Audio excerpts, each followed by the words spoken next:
Okay, we are going to restart to follow up this Congress.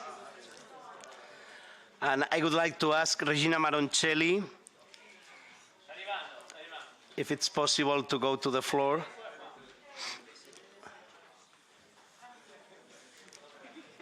And also Cattaneo and Alessia Pezzotta, if they are here. Plastik SPA.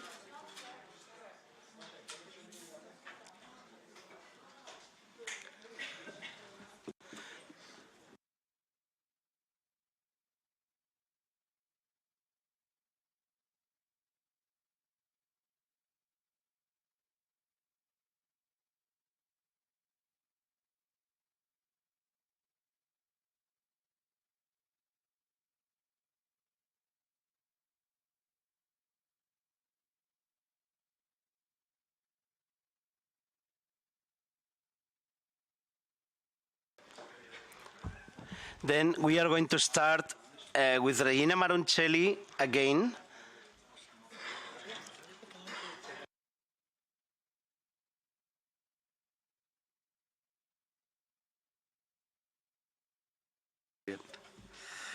Okay, we are going to start with Regina Maroncelli, coordinator of the network of family-friendly municipalities and vice president of ELFAC.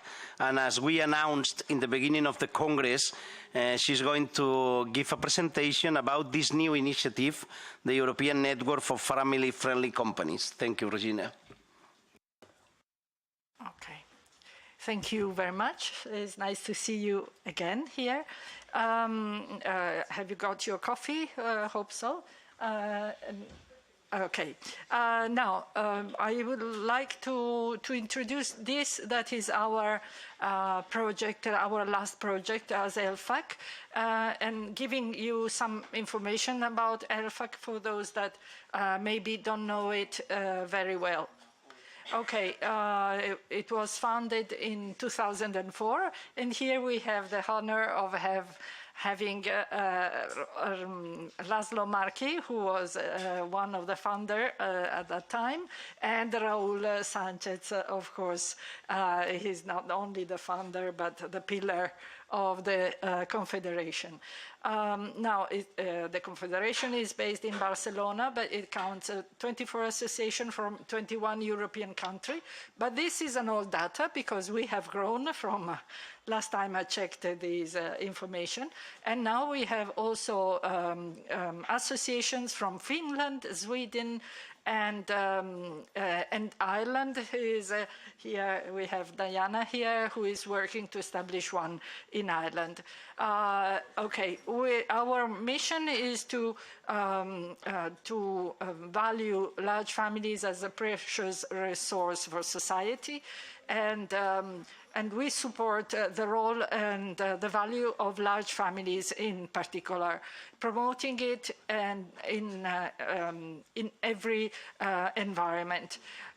From these vision and missions, we have our project, the first one, but unfortunately not really completed, is the International Large Family Card, which in the future will involve also companies and municipalities member of the network, because we think that everything is connected, and the card will be a new tool for both entities. Then, of course, the European Network of Family-Friendly Municipalities, we are here to celebrate. That was born with the Trentino region and the Italian Large Family Association and Alghero. And now the Business and Territories project was enlarged by the cooperation with Mas Familia Foundation that we have heard this morning as a proper network.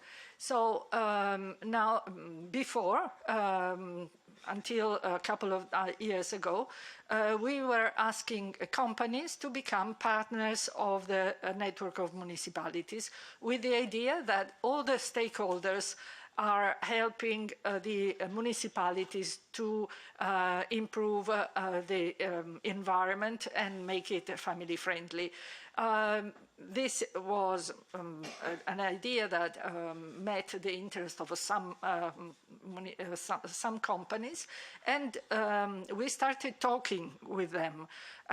We had a couple of webinars and meetings, and we understood that companies had the same willingness as municipalities to get in touch, to network, to share their good practices and to gather idea and to have a storytelling of what they were doing.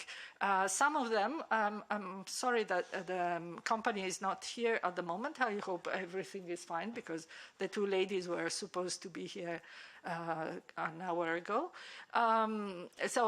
They are really happy and proud to have put the family values in their policies, not only as a welfare policies, but as a way of doing things, as a style. From that idea, from partners, then we thought that we could devote it a specific network for companies. And in 2025, while we were in Krakow for our convention of the family-friendly municipalities, the executive board decided we would create a specific network for business with new engagement criteria, a new logo, and a new name. And this is the new logo is here. We have changed it, as you have seen, also the logo of the family-friendly municipalities. And this is because we have grown from the relationship from the strict relationship with the Trentino region, province, to a broader project. So we have the same kind of logo for municipalities and companies, and this is the company's logo. The two networks are really very much alike. This is because it's much simpler to take care of them, and also because we want to keep it as simple as possible. Here they are. Hello, I was worried. The ladies from Plastik SPA. Good. Yes. We promote policies of work-life balance, co-responsibility, and quality standards for business environment. This is why we involved, of course, Mass Familia. But also, and this is why we are here, we want to create a group of companies that can influence public policies, ask for more help to companies who want to be family friendly. So this is a valuable project. It supports social sustainability. It's completely aligned with the 2030 agenda, especially number 5, gender equality, number 8, work with dignity, and 11, the sustainable cities. It is a support for social sustainability because it helps combating depopulation. It is a way to attract and retain workers and the talent development strap, and to improve the work environment. We want not only to improve with the policies for the family, but for the policy of the person who works in a company. The transparency and the governance of this project is guaranteed by us and Mass Familia. What the companies will gain with this? They will use our logo. They will have as much as visibility as possible, and they will be able to network They will have access to resources as municipalities, and then training courses, study visit, congresses, and so on. And then the idea is to organize and participating in European calls for in partnership. And if they want, also to sponsor our event. It is very easy to register. We ask, in this case, we ask a payment for the fee for the secretarial and administrative process to enter the network, because of course there is an inquiry, there is an assessment, so it has to be done professionally. Evidences of the good requirement, the good practices they have, and we will ask them we are asking them a membership fee, which is quite low, because we want to be equal all over Europe, so we don't want to have many differences, but it will be according the number of employee. Then the membership is valid 2 years. This is the logo, as I said.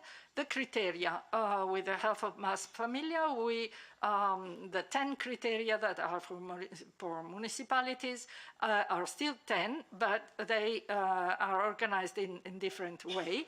There are policies, especially pro-life and pro-work-life balance culture, or the fact to have in the vision of the company the family, gender equality, the health and well-being of employees and workers.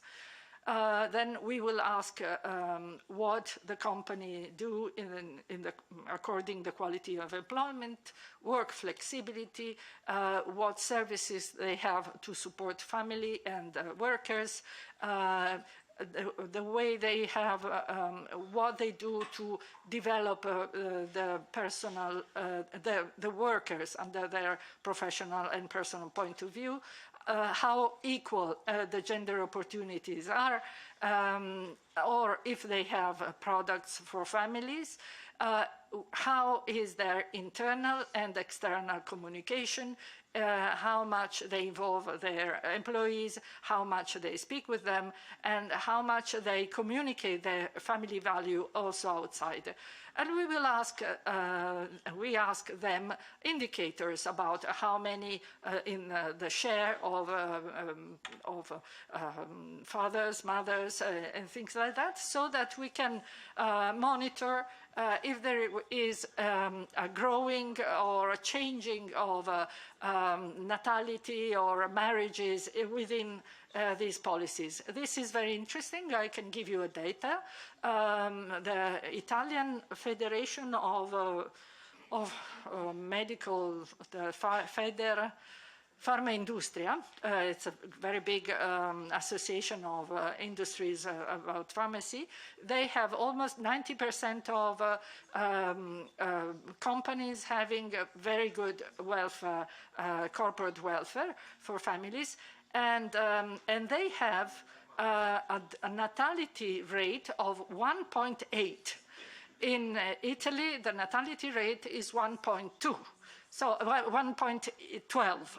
So you see, wow, the big difference that makes having good family policies also in the network. Okay, if you want, now we have here the Plastik SPA. I ask you to come to the floor because they are the first company to be officially member of our network. So they gave us their trust as partners with the previous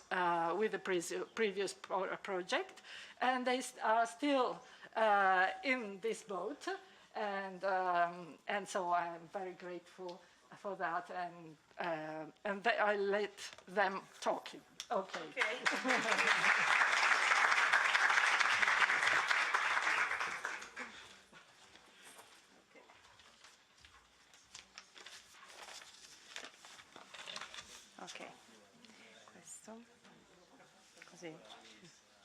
Thank you so much, Regina, for this introduction. Okay. Good afternoon, everyone. I'm Anna Cattaneo. I represent Plastik, a family firm since 1961, founded by my grandmother, Maria, carried by my father, and now my sister and I continue the process. Today, I would like to share our experience as a family-friendly company and explain how we design corporate welfare to support families and parenting. For us, family welfare is not just a set of benefits. It is part of our culture, our way of caring people. No, sbagliato. At Plastik, family welfare means creating policies and initiatives that improve the well-being of employees and their family. Our goal is to promote a healthy work-life balance, increase motivation, and support productivity. We strongly believe that if people feel supported in their personal lives, they are more engaged and productive at work. We have implemented a welfare system designed to support every member of our work community. Our approach is inclusive and in focus on real everyday needs, from education to flexibility, from well-being to life achievement. We offer several concrete support tools. Employees can convert their performance bonus into welfare benefits, such as voucher for textbooks, school supplies, or tuition fees.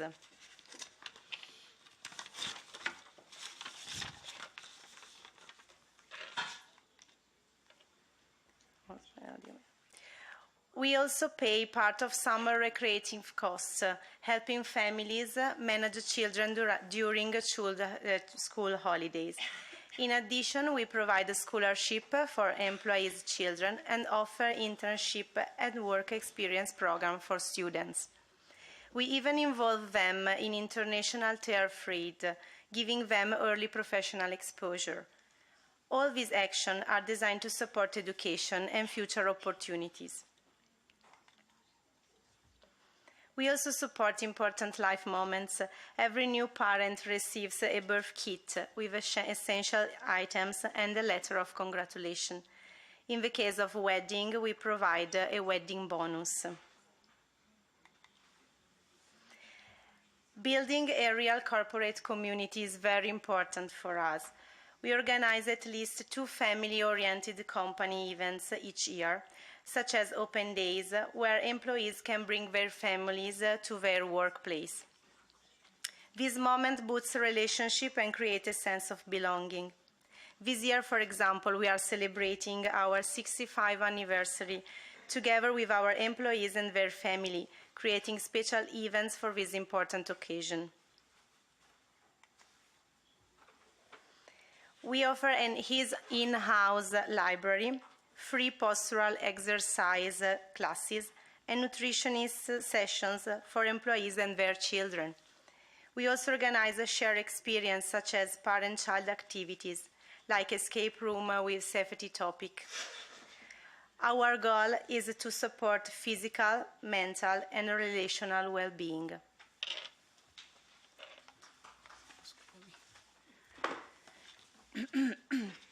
Good afternoon, everyone. My name is Alessia Pezzotta, and I'm HR specialist of Plastik SPA.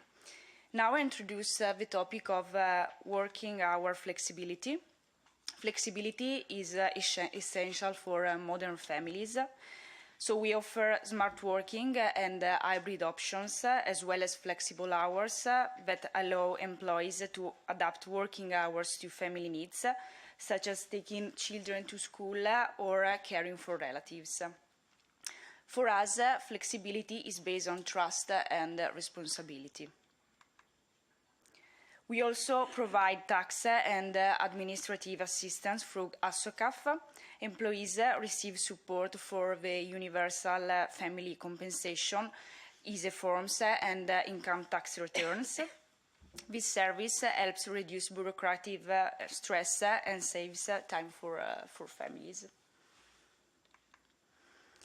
We also collaborate with external partners to offer additional activities and services for families, extending our welfare system beyond the company itself. For us, inclusion is a core value. We promote gender equality training, return to work processes after maternity or long lack, preventive medical checkups, and pay equity. Our goal is to ensure that welfare is accessible to everyone without barriers. Investing in family welfare brings clear benefits.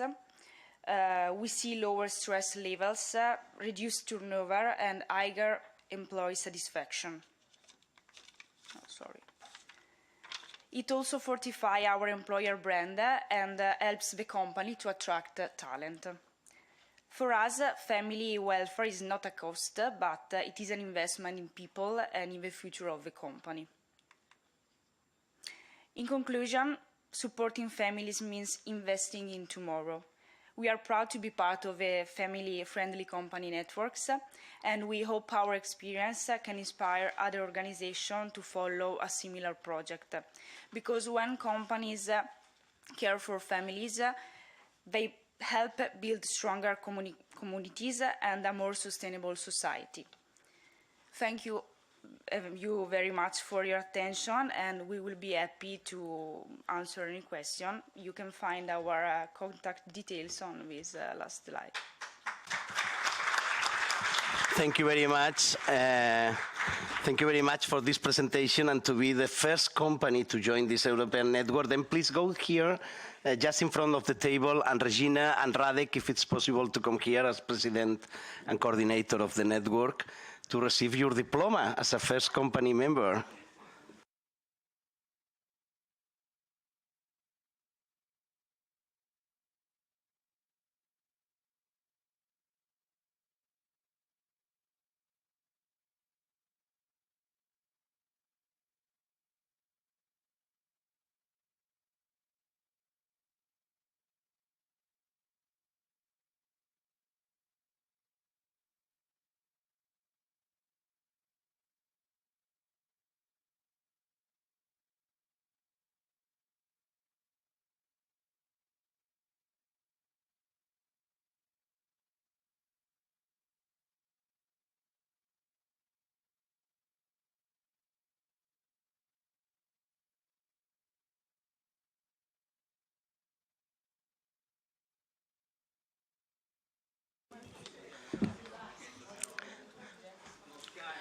Thank you very much, Anna and Alessia. Congratulations. Yes, sorry, you have one question here. Yes, you can. Hello, my name is Pamela Diaconu. I'm from Romania. I'm from Brașov, city of Brașov. I'm an attorney and I'm a local councillor. My question for you, it was that I heard about the benefits that you are offering for your employees. I would like to know what benefits do you have or receive from the government because you are doing such a great job. Is there any benefits that you as a company you receive from the state, from the government whatsoever? Thank you. No. The budget is only from Plastik. Yes. Unfortunately, yes. No. So there is no, I don't know, deduction, taxes, nothing. Not yet. Hopefully they will come soon. Thank you. You are doing a great job. Thank you for answering. Thank you very much. This is a very interesting question because this is one of the tasks to be done by the network of companies, to influence governments and to have more points if you want to apply for a contest, of public things, or to have reduction in taxes, just to be recognized for this work. Then thank you. We recognize your work with an applause.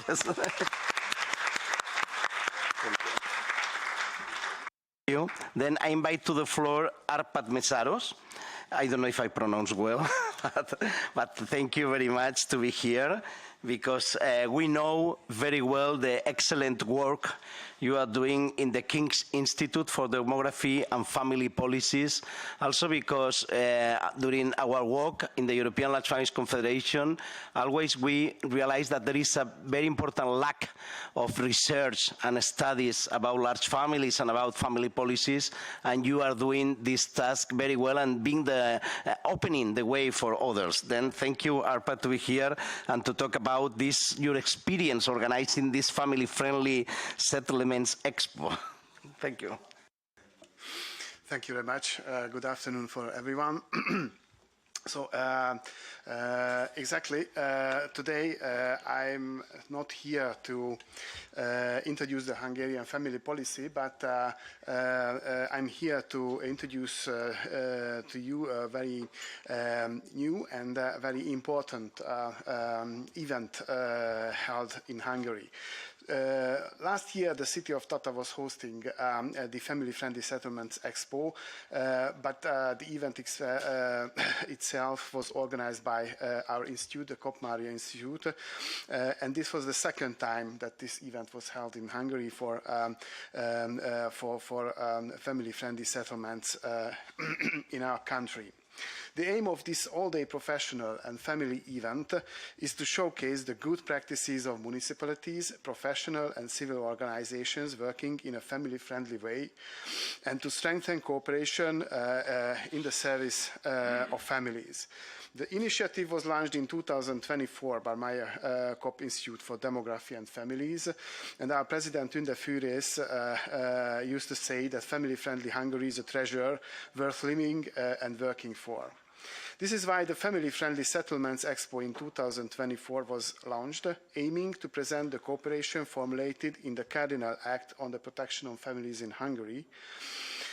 Namely, family protection and the reinforcement of family welfare is a task shared by the state, local governments, non-governmental organizations, media providers and businesses. The president of Kinch stressed the importance of that an international family policy organization, and several cross-border municipalities presented their family-friendly practices at the event during this second occasion. Without them, we couldn't talk about a family-friendly country or a family-friendly nation either.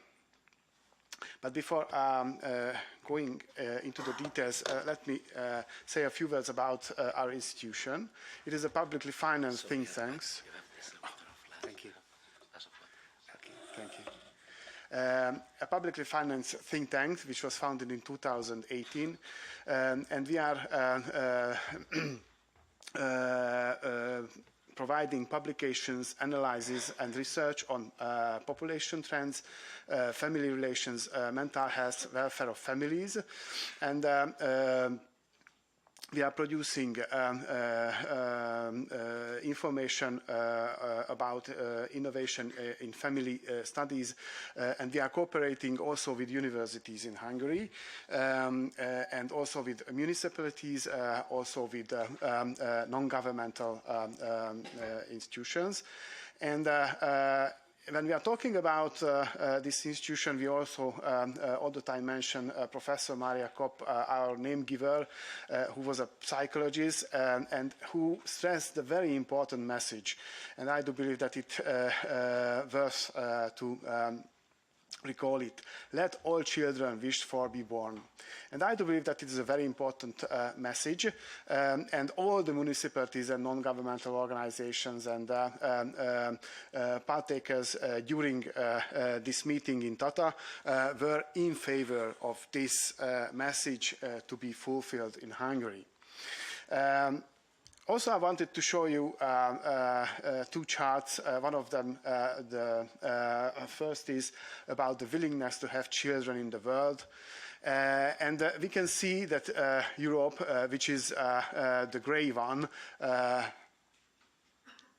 definitely the last one, it shows a terrible picture.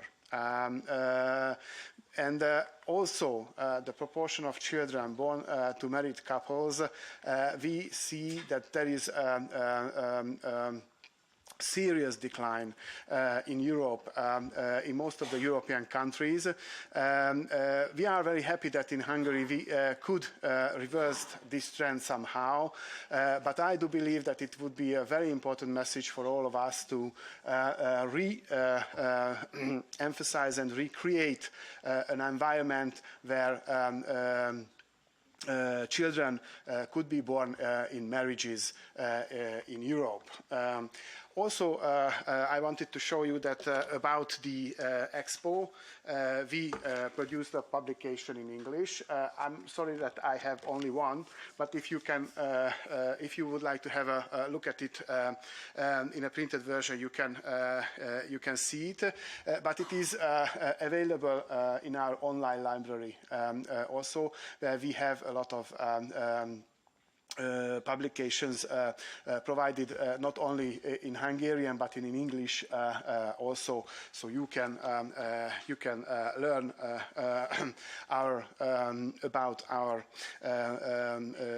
researches and analyses in more depth, taking a look at those documents. So about the Expo, I wanted to share with you that the mayor of Tata, in his opening speech last year, says that families are the key to our survival and safety, and which rescue us, reminding us of for this often forgotten self-evident fact. But we need to wake up again, which is why the Hungarian state pays special attention to supporting families. During the meeting, the keynote speakers drew attention to the close relationship between families and settlements. They emphasized that a settlement can only be strong if it supports families and children. Children are not only the greatest asset of a family, but also a settlement as a community can only survive if there is someone to carry it on. They pointed out also that there are currently more than 30 government measures to support families in Hungary, but this has not always been the case. Fostering family-friendly attitudes is crucial today, as negative influences and harmful practices are pushing children away from the family. This is why organizing such events and fostering the solidarity they generate is so important. And they agreed on that also, that family is the foundation of the nation and the future of the family lies in its children. Municipalities are struggling to attract young families. However, Hungarian family support measures offer some solutions to this. Since 2010, the government has doubled the number of nursery places, improved infrastructure, and doubled the amount of the village chalk, which is a home ownership support provided for families to start their family life in their own home. And the motto for the future: when the strength of the Hungarian economy allows, family support will be expanded. It is an important governmental goal to make living in a city or the countryside a matter of personal preference, lifestyle, but definitely not the question of different quality of life. Supporting families, encouraging childbearing, and tackling demographic challenges are some of the most urgent common tasks of our time. Several mayor, leading local level politicians did have the opportunity to shift focus to the municipal level approach of family life, and this makes this event more unique. On behalf of the biggest cities of Hungary, Mayor of Kaposvár drew attention to the serious demographic challenges facing Europe and Hungary in particular. The president of Association of Cities with Country Rights recalled that while Hungary had the lowest fertility rate in the EU in 2010, thanks to the unique family policy measures of the government, this figure had risen to 1.56 in the years preceding the crisis of the early 20s. However, to achieve this, central measures alone are not enough. Local authorities must also contribute their own knowledge, opportunities and experience to help families to thrive. This contribution means not only financial support, but also the creation of a complex, livable urban environment in which having children is a safe, predictable and attractive livelihood. Like the mayor of Kaposvár, the mayor of Mátészalka pointed out that making a country and the municipality family-friendly is a common challenge, and that municipalities must complement state measures with their own family-friendly programs. As president of the National Association of Local Governments, he stressed that family-friendliness is an approach, not a separate project, and that one of its key elements is making settlements livable and retaining young people. This can be achieved by providing discounted rental housing, scholarships, sport facilities, programs for the elderly, and colorful community events, among other things. And in this rich environment of deep thoughts, it had a strong impact, giving a more complex and broad perspective for the guests that Madame Regina Maroncelli pointed out during this meeting, how whole Europe is facing a serious demographic crisis. Although it is a well-known fact, but even though the message that for 2023, just a quarter of the EU households have children was shocking for all responsible participants. An aging society, labor shortages, the emigration of qualified young people, and the decline of rural areas requires immediate action. In this respect, when the importance of family-friendly municipalities was emphasized, stating that prioritizing families and children would not only foster prosperity, but also promote well-being, the importance for this kind of approach was well reasoned for everyone.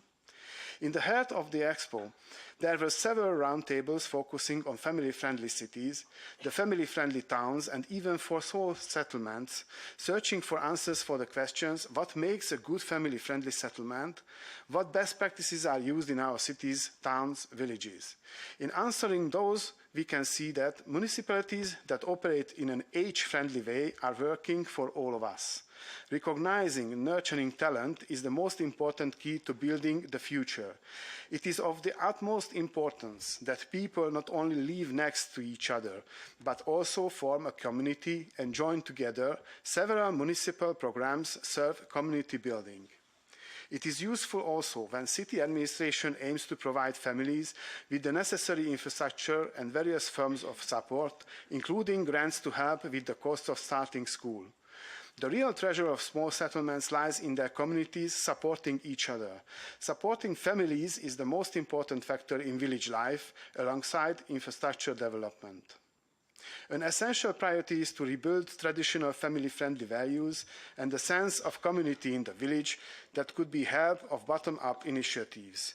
The best practices shows that grassroots initiatives could play a key role when civil society organizations operate in the municipality.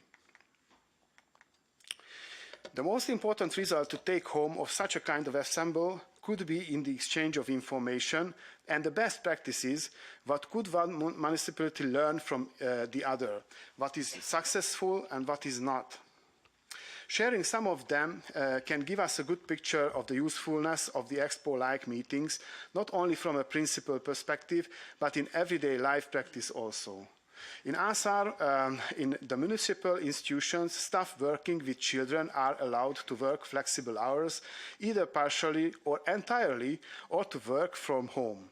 Marriages can be concluded free of charge at any time in the local wedding hall as part of the Marriage Week event series.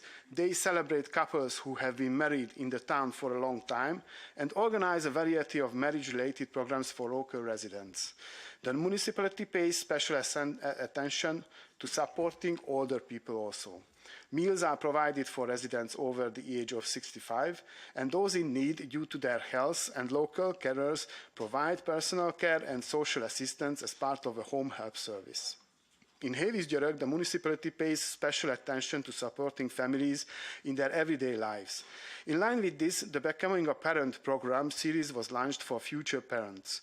During the summer, church and social camps are available, so summer camps cover almost the entire summer vacation for parents.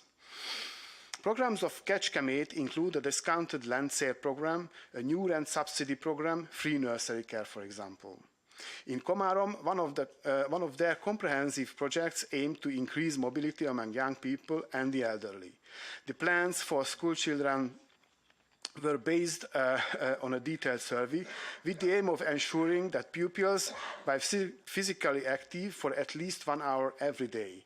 This included travel to and from school, active recreation during school breaks and after school, the expansion of opportunities for physical activity in the city, and actively involving sports clubs in school communities.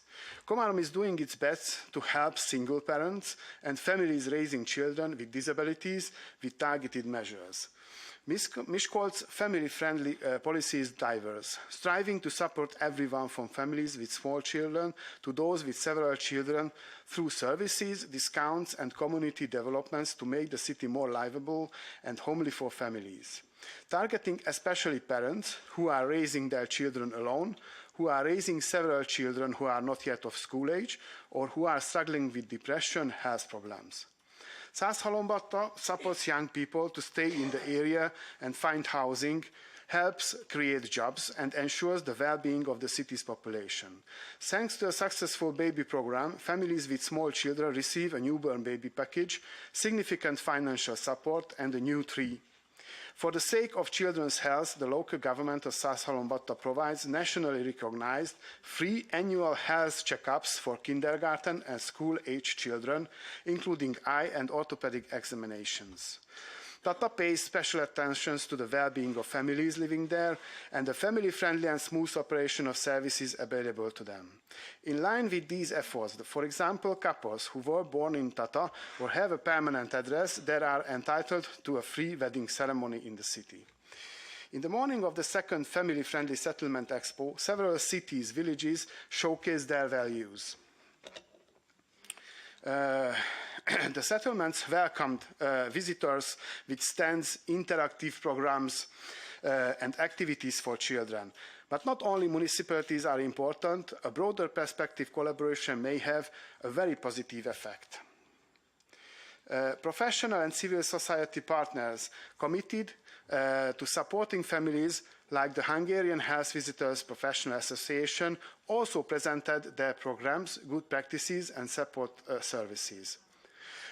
And finally, concluding what has been said about this meeting, not everything on political level and professional level may add to a success for such a kind of event. At the end of the day, the families and the children were in the focus.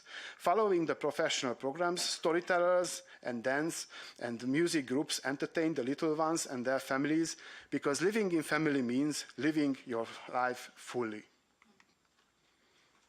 Thank you very much.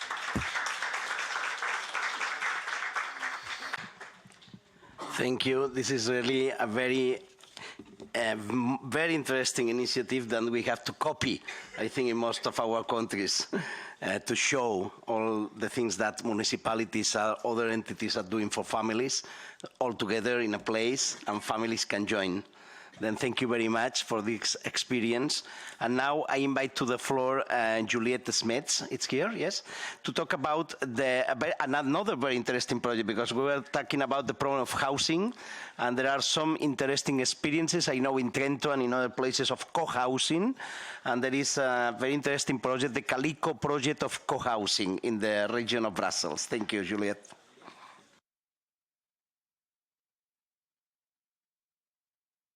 Okay.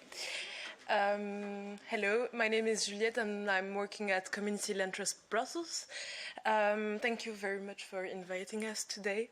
English is not my mother tongue, so I will do my best. And I'm going to present today Community Land Trust Brussels and one of our housing projects that is called Calico for care living in community. Oh, sorry. So Community Land Trust Brussels was created in 2008 by non-profit organizations that were looking for a solution for the housing crisis, to answer the housing crisis here in Brussels. But they were not looking for just any solution. They were looking for a solution that would give residents an active role. And so they discovered in 2008 in Burlington the Community Land Trust model. Today, the Community Land Trust model is applied in more than 600 cities and places around the world, mainly in the United States of America. And Community Land Trust Brussels is the first community land trust inhabited in continental Europe. So the community land trust model consists in separating the ownership of the land from the ownership of the building. So in practice, it means that residents own the wall, the bricks, their homes, but community land trust Brussels is the owner of the land. And this separation of the bricks and the land, it has several social benefits. The first, since the CLT owns the land, the residents don't have to buy for it, which makes the home much more affordable. Secondly, because CLTs own the land, it keeps a control on the resale of the houses. In practice, it means that the resident can sell the homes, but the profit is limited to 25%. And they cannot sell the home just to anyone. They must sell it to someone who meets the same eligibility criteria, so the criteria for social housing in Brussels. And a CLT without any community wouldn't make sense. So in every community land trust, all members or residents or future residents are part of our General Assembly, and our board of directors is composed of 1/3 residents, 1/3 civil society representative, and 1/3 political representative. So I hope I haven't lost you because it was the most technical part of my presentation. Today, Community Land Trust has more than 130 homes inhabited in Brussels and 62 more in the pipeline. Here you can see a picture of some of our projects. The last picture is the Calico project that was inaugurated in 2021. So I said earlier that a CLT, a community land trust, without any community wouldn't make sense.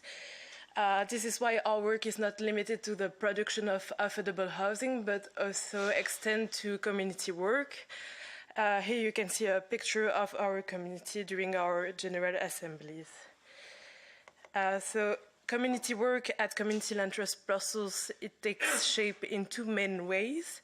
The first one consists of coaching and training future residents 2 years before, but also 2 years after they move in, to help them to create a group dynamic with the co-owners and understand how to manage their building. And the second one is supporting member initiatives that are led by our members, such as bike lessons, school tutoring, Dutch conversation tables, or sewing workshops. And it brings us to Calico, that stands for Care, Living in Community. It is an intergenerational and socially mixed housing project that is open to the neighborhood. Calico was supported by the European Union through the Urban Innovative Actions Programme. Bruxelles Logement, the housing administration of Brussels, and Community Land Trust Brussels were the lead partner of that project. And Calico is composed of 34 housing units. 10 are owned by Community Land Trust Brussels members. 4 are rented by Community Land Trust from their members and members who have who are more than 50 years old and do not have longer access to loans, bank loans. 2 housing units are Housing First units that are managed by Diogen, a Brussels non-profit organization that helps homelessness people. 10 are occupied by members of the organization, Brussels organization Passage, and 10 others are occupied by members of the organization Angela Day. And in addition to the housing unit, there is a collective garden on the ground floor. This collective garden is also open to the neighborhood, a shared apartment that can be used for collective activities, but also for private events, such as birthday party or extra bedroom for family visit. There is also a collective space on the ground floor that is open to the neighborhood too. And last but not least, a birth and end-of-life facility, so a place where you can give birth or die in a more peaceful and non-medical environment. So, as you can see on that illustration, Calico is a mix of partners, which make the model a bit unique. There is 10 partners in total, but I won't go into detail of each partners. There is 3 main housing entities. So the first one is managed by Passage, which include the birth and end-of-life facility. And Passage is a main driver of the intergenerational aspect of Calico. The second housing entity is managed by Angela De, which brings a feminist perspective to the project. And the third housing entity is managed by Community Land Trust Brussels. And of course, the Community Land Trust Brussels own the land, which guarantees the long-term affordability of the project. So each housing entity had its own criteria and process to select residents. For Passage, the main selection criteria was motivation, as residents volunteered to commit around 5 hours per week to manage the birth and end-of-life facility. For Angela De, motivation was also the main criteria. They selected members, only women or people that identify as women, from their organization, and most of them were single mothers. And Community Land Trust Brussels selected residents among its members following the social housing criteria in Brussels. I said earlier that Calico was a mix of partners, but it's also a mix of people. The objective of the project was to have at least 50% of residents over 50 years old. There were no gender quotas, but particular attention was paid to gender discrimination. And so we observe a wide range of ages within the project. The most represented age group is 31-40, followed by the 51-60 group. We also observed 22 different countries of birth among Calico residents, and women are overrepresented. 33 out of 40 adults are women or identify as women. So by ensuring that all generations are represented within the project, we observe a very dynamic community. You can be sure that Calico residents never get bored. A wide range of activities are organized by residents themselves, or sometimes with the support of the partners organization. For example, every 2 weeks, residents cook and eat together in the collective space. And on Thursday, all the residents offer tutoring support to single-parent families. So I will stop my presentation here, and to conclude, I wanted to say that the experience of Calico, but also of other Community Land Trust Brussels projects in Brussels, show that housing can be more than just a place to live. It's also a place of solidarity, mutual support, and collective well-being. And for those who are interested to go into more details about Calico, VUB Vrije Universiteit Brussel supported the Calico project and produced 4 reports that are available on our website, and I'm available for any questions. Thank you. Thank you very much, Juliette. And really, it's an original experience that can be replied. Also for families with children, the intergenerational convivence is very, very interesting. Then we have a small change because the time, sorry. Yes, because the time of flights, I have a request from Brasov to have now the speech, and after that, Krakow. We'll talk about the excellent family policies of Krakow. We had our last convention in Krakow, the first time we hold the convention outside Brussels. Then we are happy to have you here, and happy to have Brasov, which is a very nice city in Romania, and they joined our network recently. Thank you.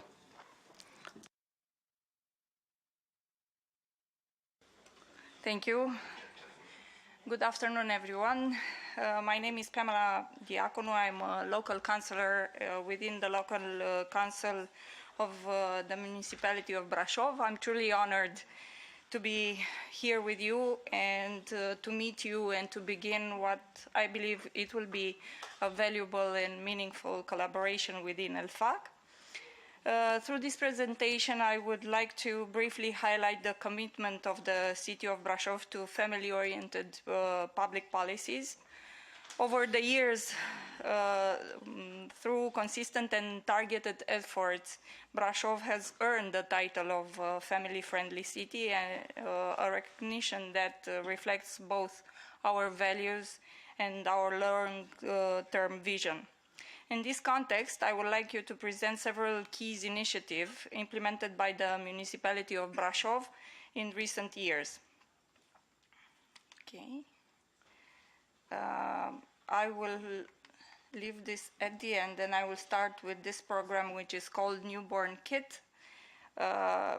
Starting in 2019, the Newborn Kit program has provided financial support to over 1,100 families upon the birth of a child, contributing to a minimum standard of living and offering essential support for both parents and children.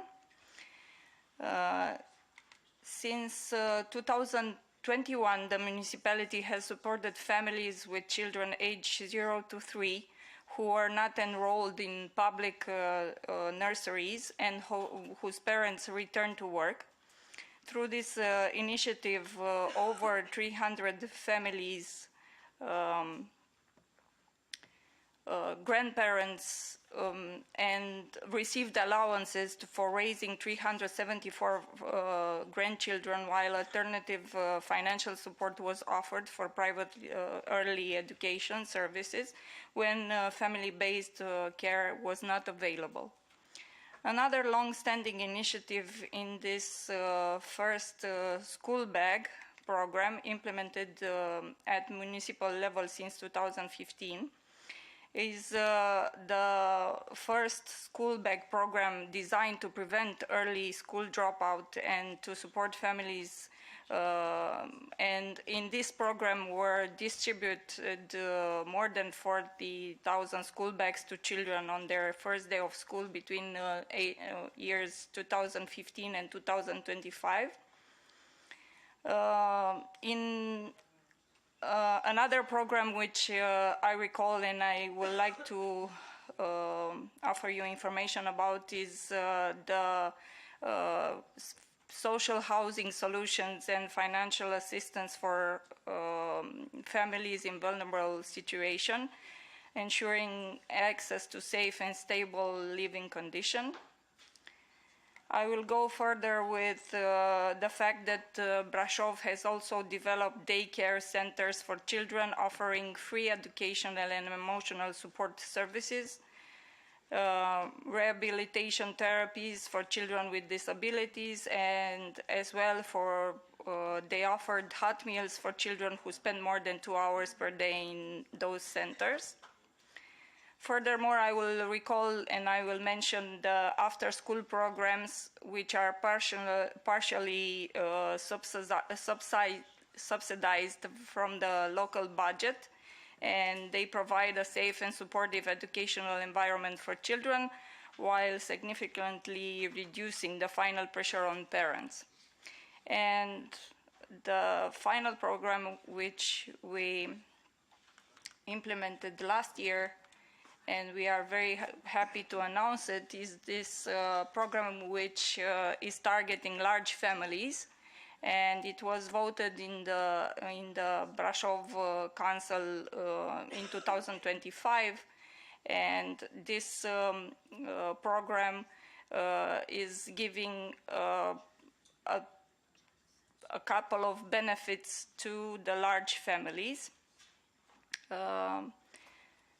Is one of the programs that I really invested in, and I am happy to announce you that these facilities are granted for the municipality members of large families, and we are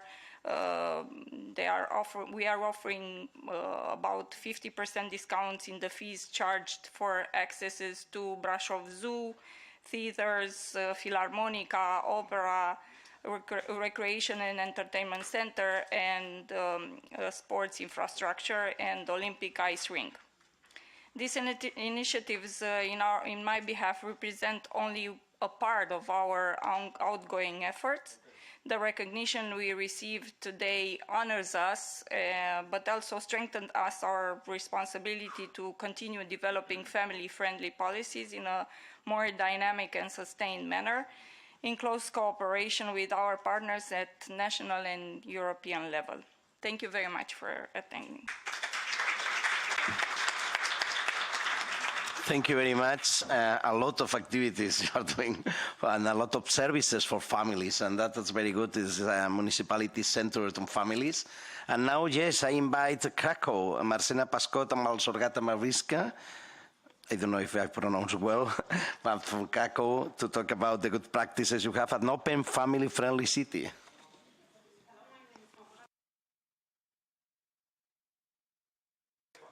Hello, my name is Malgorzata Wawrzynska. I'm an employee at Krakow City Office, and it's my pleasure to present our municipality. And I would like to start the presentation about selected solutions for strengthening the cohesion of social and immigration policy and territorial development good practices in Krakow. I don't know whether. So firstly, I would like to talk about our statistics, Krakow and numbers. Krakow is the second largest city in Poland, and it's the capital of our voivodeship, Małopolskie. The city is divided into 18 districts, and the total area of our city is 326.91 square kilometers. As public statistics show that at the end of 2024, we had 809,000 inhabitants, and there were 7,057 children born.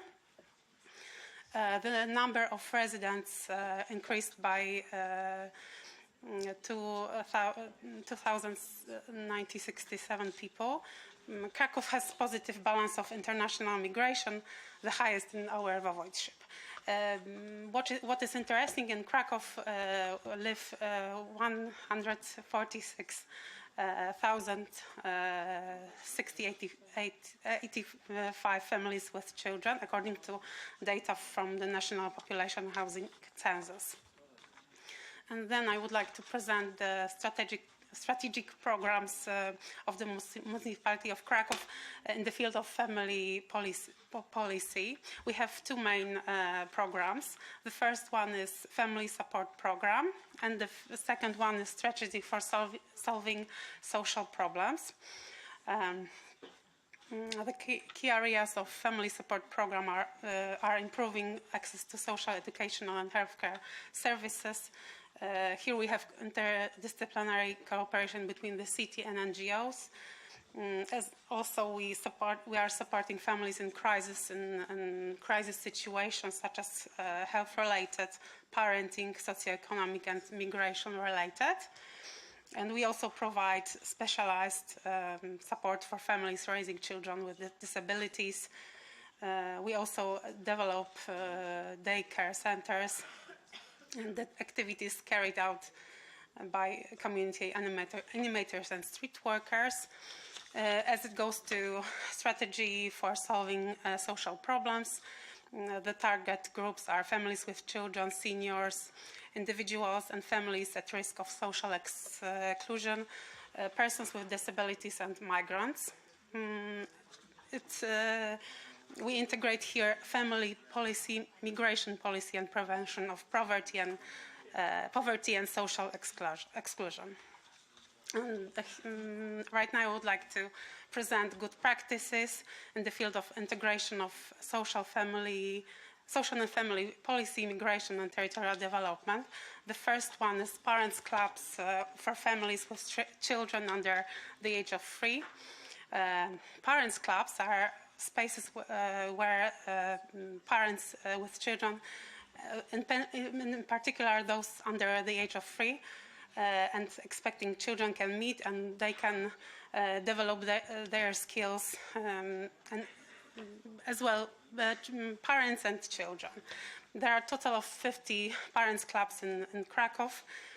We had 125 and 1,050 participants, which took advantage of the club's offerings, and over 9,140 diverse activities were organized for them. And what is important, upon request, when the needs are identified, people and parents and parents clubs can meet. Also, parents with children with disabilities and families who do not speak Polish. Another project is participatory budgeting, where Krakow families jointly debate and decide on the needs of local communities. It's idea of intergenerational engagement. Here we have children and youth, families and seniors, and common goals are shared benefits in the field of safety and infrastructures, such as modernization of playgrounds, improved lightings at pedestrian crossing and cycling paths, for example, some cycling paths connecting districts, as well green spaces for ecology, new parks, tree planting, and rain gardens, and also cultural and integration, free activities for children, open-air concerts, and district festivals bringing neighbors together. Another project is local initiative. We try to build strong community where they transform anonymous housing estates into vibrant, supportive micro-communities. It has key areas of impact to intergeneration, integration, education and culture and recreation and sport. We also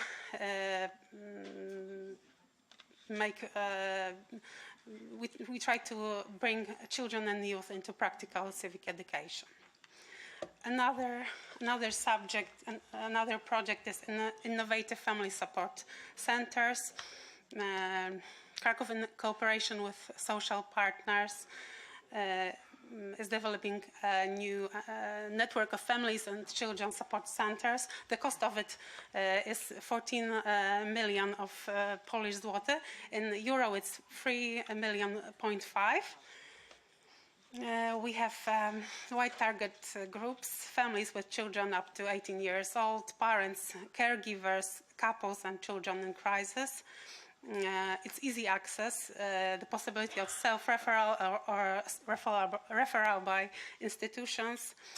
We also have the first child in Poland operated by a local government children's support center. It's functioning under the Barnhouse model, which integrates support for children experience violence. And we also have prevention and family strengthening, education activities, violence prevention, and special training. We have also activities for families with migration.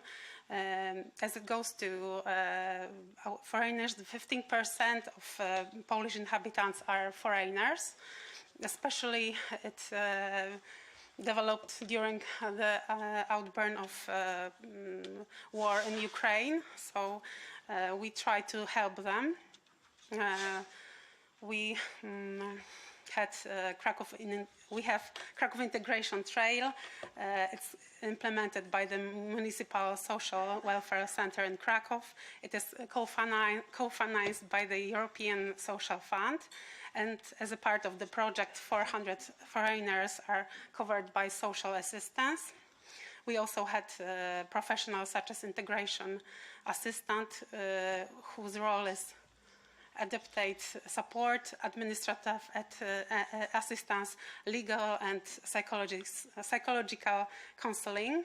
as it goes to foreigners from Ukraine, we are co-financing daycare support facilities for 700 children, and also supervision of the implementation of tasks carried out by temporary guardians for children deprived of parental care. We also have such profession in our schools and kindergarten as intercultural assistant. It is professional introduced in 2024. Currently we have 132 professionals, and they are mostly individuals with their own migration experience, so they are enabled to a better understanding of the needs of children and families. We also have psychological and educational counseling centers where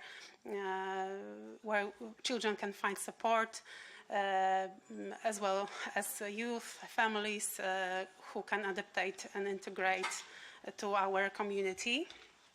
It's a multicultural approach promoting inclusiveness and social cohesion and access to education, adaptation, and language support. We also have such a program as Open Kraków, which shows that Kraków is an open city and that supports our residents. We have a multicultural center, information point for foreigners, and Kraków ambassador of Yes, sorry, we need to, you have only 2 minutes to finish. Okay, we have Multicultural Center, information point for foreigners, and Kraków ambassador of multiculturalism. These are the, we have 7 editions of the competition, and we have this ambassador is promoting cultural, ethnic, and religious diversity, as well as the integration of residents and migrants communities. And in the at the end, I would like to encourage you to contact our coordinator of implementing family policy in Kraków, Ms. Marzena Paszkot. Here you have on the presentation telephone number, email, and our address. Thank you very much. Thank you very much. I understand that it's difficult to summarize all the activities you are doing because you have a complete system for families and really excellent. Thank you, thank you. Dziękuję bardzo. Then now I invite the city of Alghero. Really, you can read on the program that the family festival, but they were talking about, and I think they are going to talk about a result and outcome of the project Better Future Festival that we organized within the network of family-friendly municipalities last year. We organized an event in 4 European municipalities, each event focusing a priority for families of the European Union, and with a final event in Brussels. And one outcome of this project was an agreement between the city of Alghero and Bacau. I think you are going to talk about it. Thank you, Maria Grazia.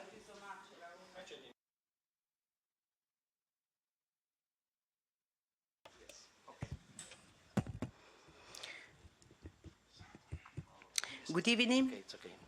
Put it this. Perfect. I'm Maria Grazia Salaris, Mayor of Alghero. Dear institutional representative, authorities, colleague, and friend, Regina, Raul, Radek, and Mauri Filomena. It's a great pleasure to participate in the 5th Congress of the European Network of Family-Friendly Municipalities, a valuable opportunity to discuss policies supporting families and to share concrete experience among local administration. ELFAC, European Large Family Confederation, has long promoted the social role of the family and support municipalities in developing communities that prioritize family well-being, establishing common standards of quality for local policies. In this context, the Municipality of Alghero continues to play a leading role. For over 10 years, it has guided the network at the national level, and in November 2025, it signed an important protocol with ELFAC, appointing Alghero as a national reference point for the development of the European network of municipalities. Thanks to this agreement, Alghero is now tasked with evaluation municipality that may receive the certification of family-friendly municipalities, eligible to join the European network, recognizing the strength of its decade-long experience. To reinforce this role, we have already launched concrete initiatives such as the Better Future Festival, which fostered exchange among 4 important European municipalities. Furthermore, we signed a collaboration agreement with the Municipality of Bacău, Romania, to promote and share best practices in family well-being. This commitment goes beyond the family policies and extends to youth, sports, and the cultural policies, reflecting our integrated vision of proactive governance aimed at the well-being of citizens, with particular attention for families, which represent the foundation of every community. Cooperation between European municipalities is not only a symbol of solidarity, but also an effective tool for addressing common challenges, such as population aging and declining birth rates. Initiatives like this Congress are essential for building a Europe that truly places family at the center of its development strategies. Networks like the family-friendly municipality are not merely institutional events. They are concrete instruments for improving quality of life. The active participation of Alghero demonstrates that family policies are not a cost, but an investment in the future of our community. Devo leggere questa? E vai avanti allora.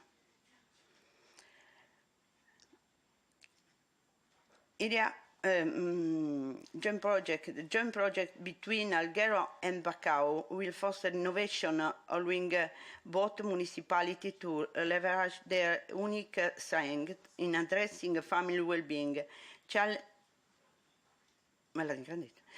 while sharing valuable resources and knowledge. The exchange of best practices will enable both cities to learn from each other's experience, exchanging the effectiveness of policies and services aimed at improving family well-being and community engagement. Staff exchange will facilitate professional development and knowledge transfer, empowering personnel from Alghero and Bacău to collaborate closely, fostering deeper connection and shared understanding of family support system. This is the picture of our mayor and the mayor of Bacău in Alghero. Thank you for your attention. Thank you very much, Maria Grazia, because this is really an outcome that the networks facilitates with the projects and other activities to have direct links between your municipalities and other municipalities to cooperate on the field of family policies, and you have been the first one.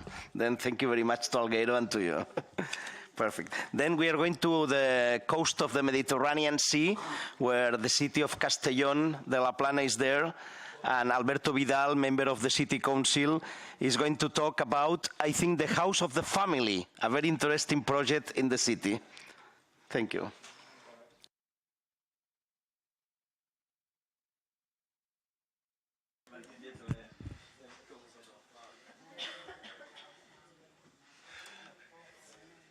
Yes, we are trying to open the presentation on internet now.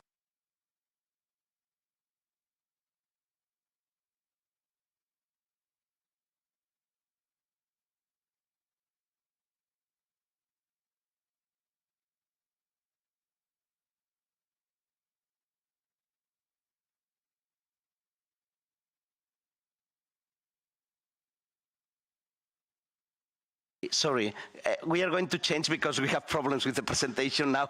Sorry, if you can wait for the next step, then we are preparing the presentation because we have a technical problem now. But I invite Mariana Letra from Albergaria Vella, if possible, to talk about. Albergaria Vella is also a municipality in Portugal.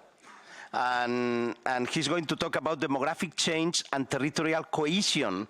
Which local family policies are you doing in Albergaria Vella? Thank you, Mariana. Thank you so much for being here. I'm here with our city councilwoman, Dra. Catarina Mendes, and has been talking here.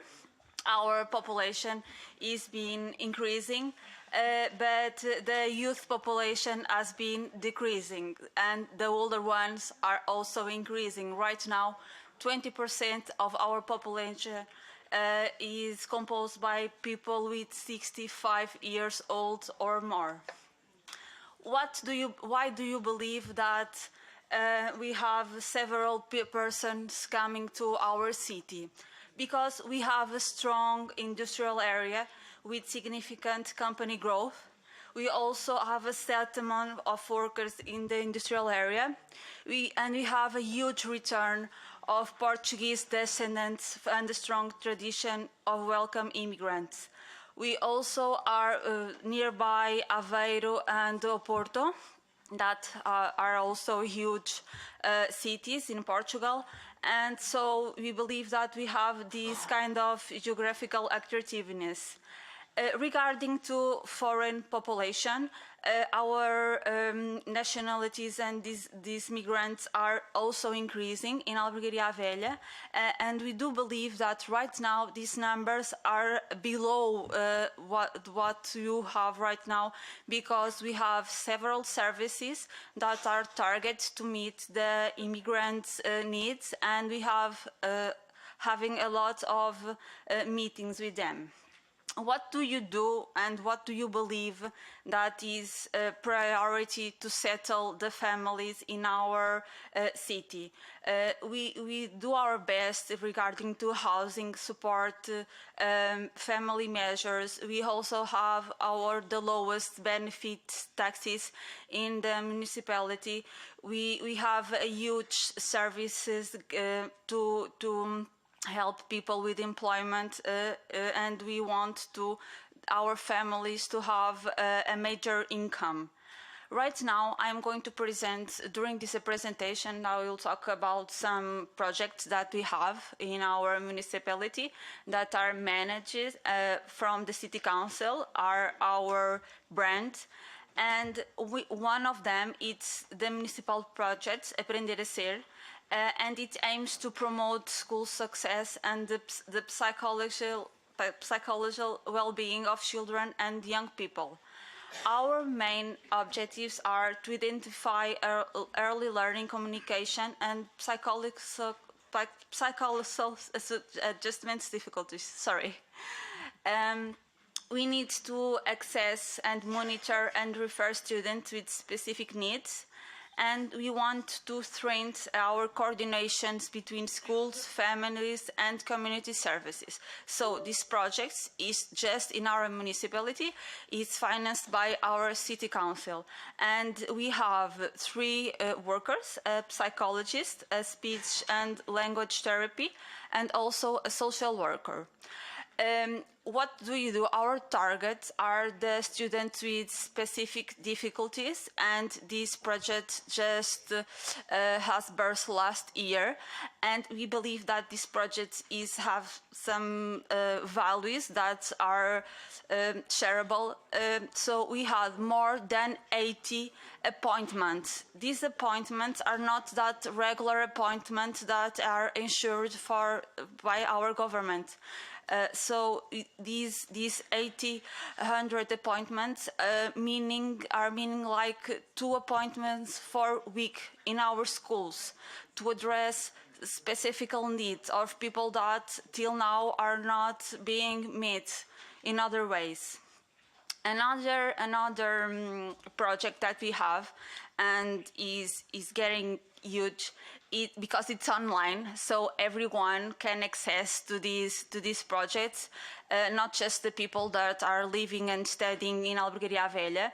That's meetings with education. It starts during the pandemic time, and it's an online database. And we address several thematics like emotional intelligence, brain gym, time management, nutritional, communication skills, bullying, burnout, mental health. And what is this project, Meetings with Education? We have 6 types of actions that are regarding 6 intervention areas.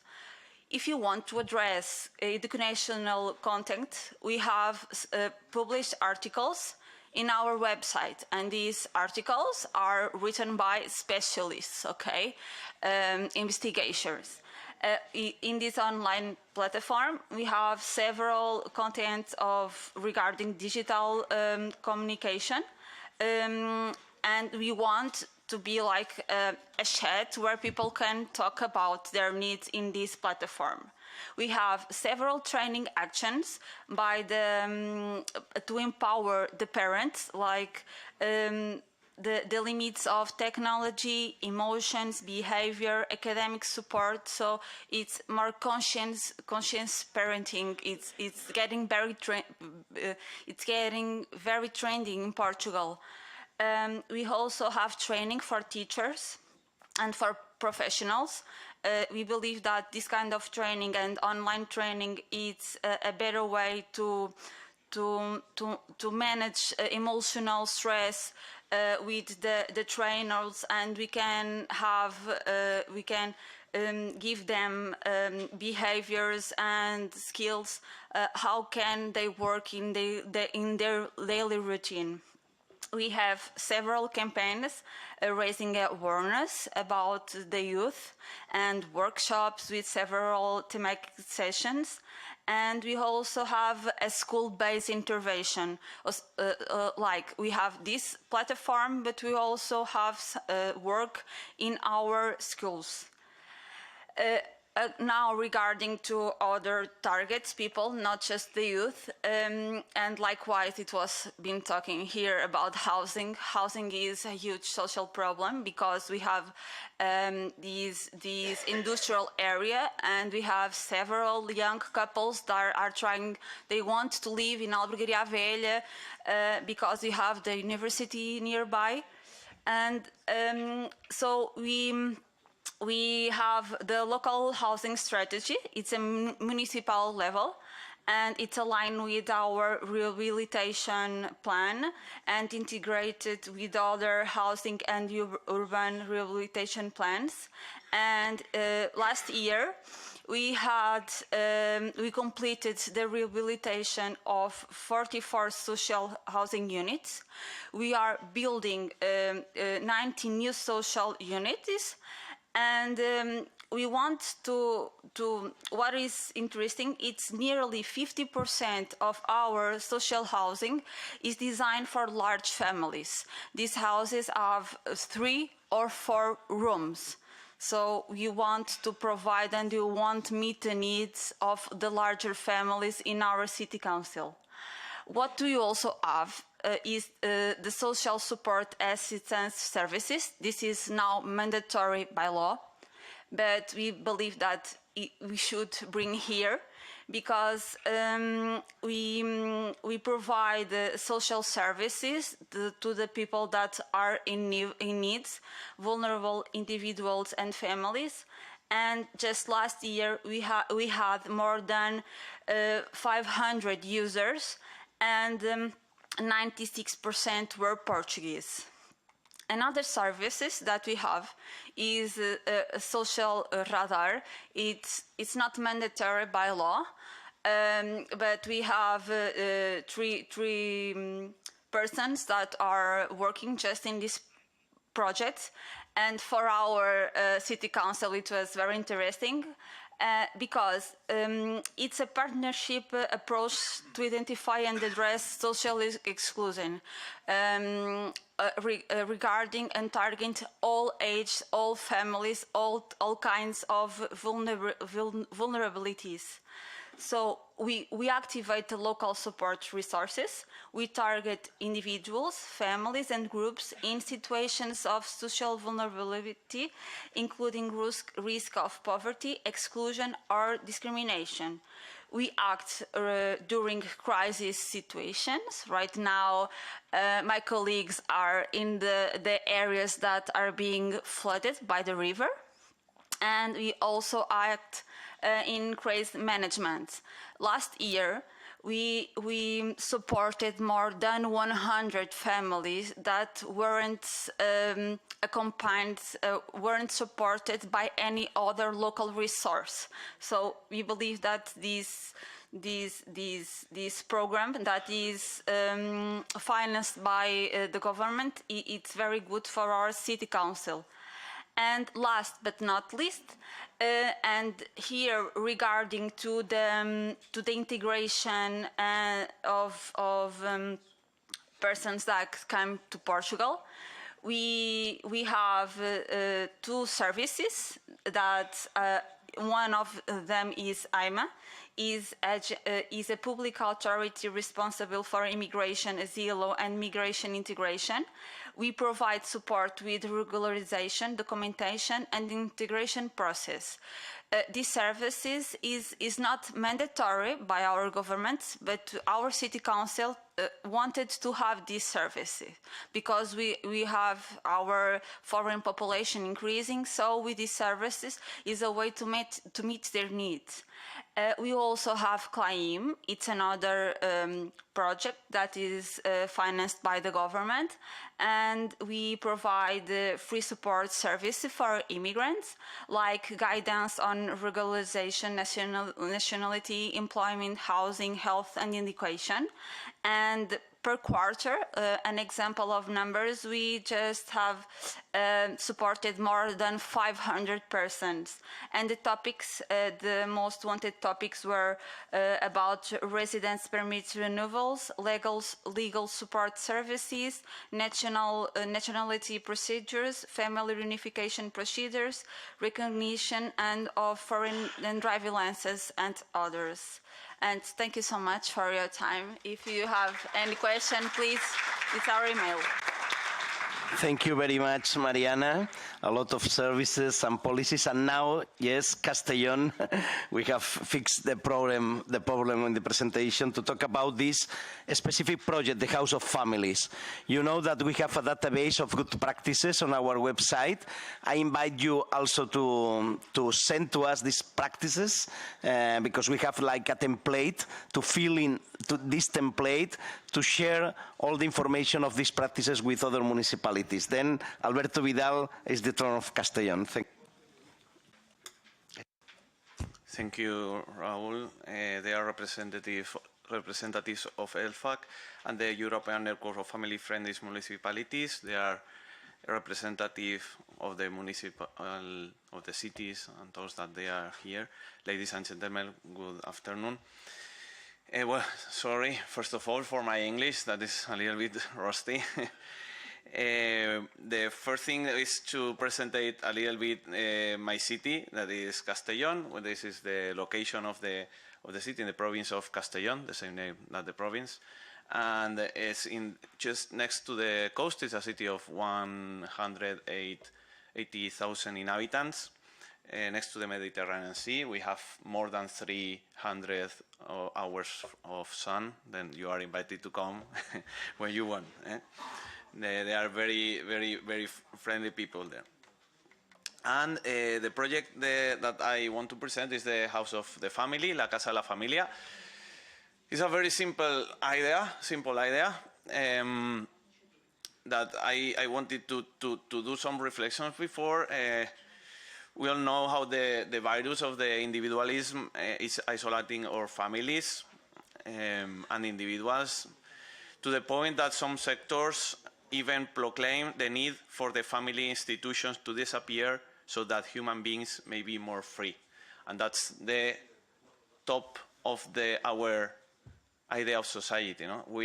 We put the individual in front of all. I think we have to change that. We have to put the subject of the society in the family, not individual.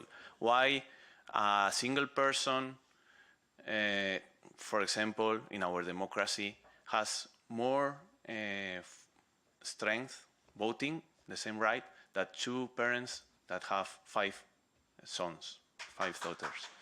That's not balanced. That's not balanced. They have not to be the same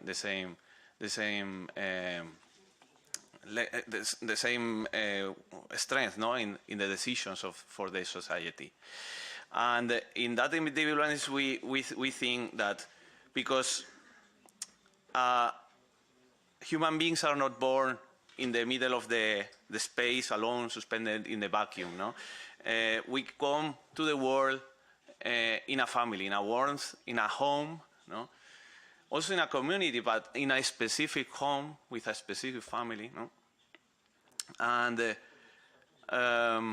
we should conceive that a municipality is the sum of all the families that form that city, no? And a family of families, no?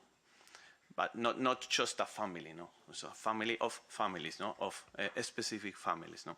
Then, in that way, the houses, the family is a simple idea that also our bureaucracy and administrations is sometimes just divided, and the local administration, the regional administration, the administration of the state, and the families that, especially those who have a lot of children or are single parents, they have problems to. I don't know how, what are the programs or the help that can provide me some of each administration, or I don't have the time to go to the town hall and then to the regional. Then the thing is to create a specific place just with people, with a team that studied all these resources that provide not just the administrations, also the different entities that work with families, like, for example, ELFAC or the large families associations, or the disabled associations, or whatever entity that works with family, and to provide a place just to the families to go there and receive the information. That's how. This is this is a place that we started to. We start in Castellón this year, and it's composed by. It's not a place run by the local power and the local administration.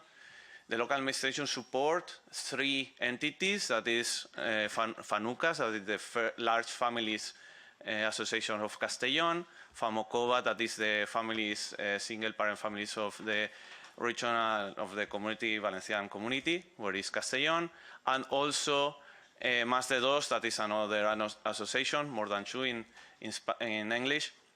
And those are the entities who are that they are going to start the service with the help of the administration, but not just the administration is going to run this service, no? Because we believe that the importance to the social creativity, the word, that the social work of the entities. Also a space that a lot of the entities can just be together and to know each other, just to make some efforts together for the family.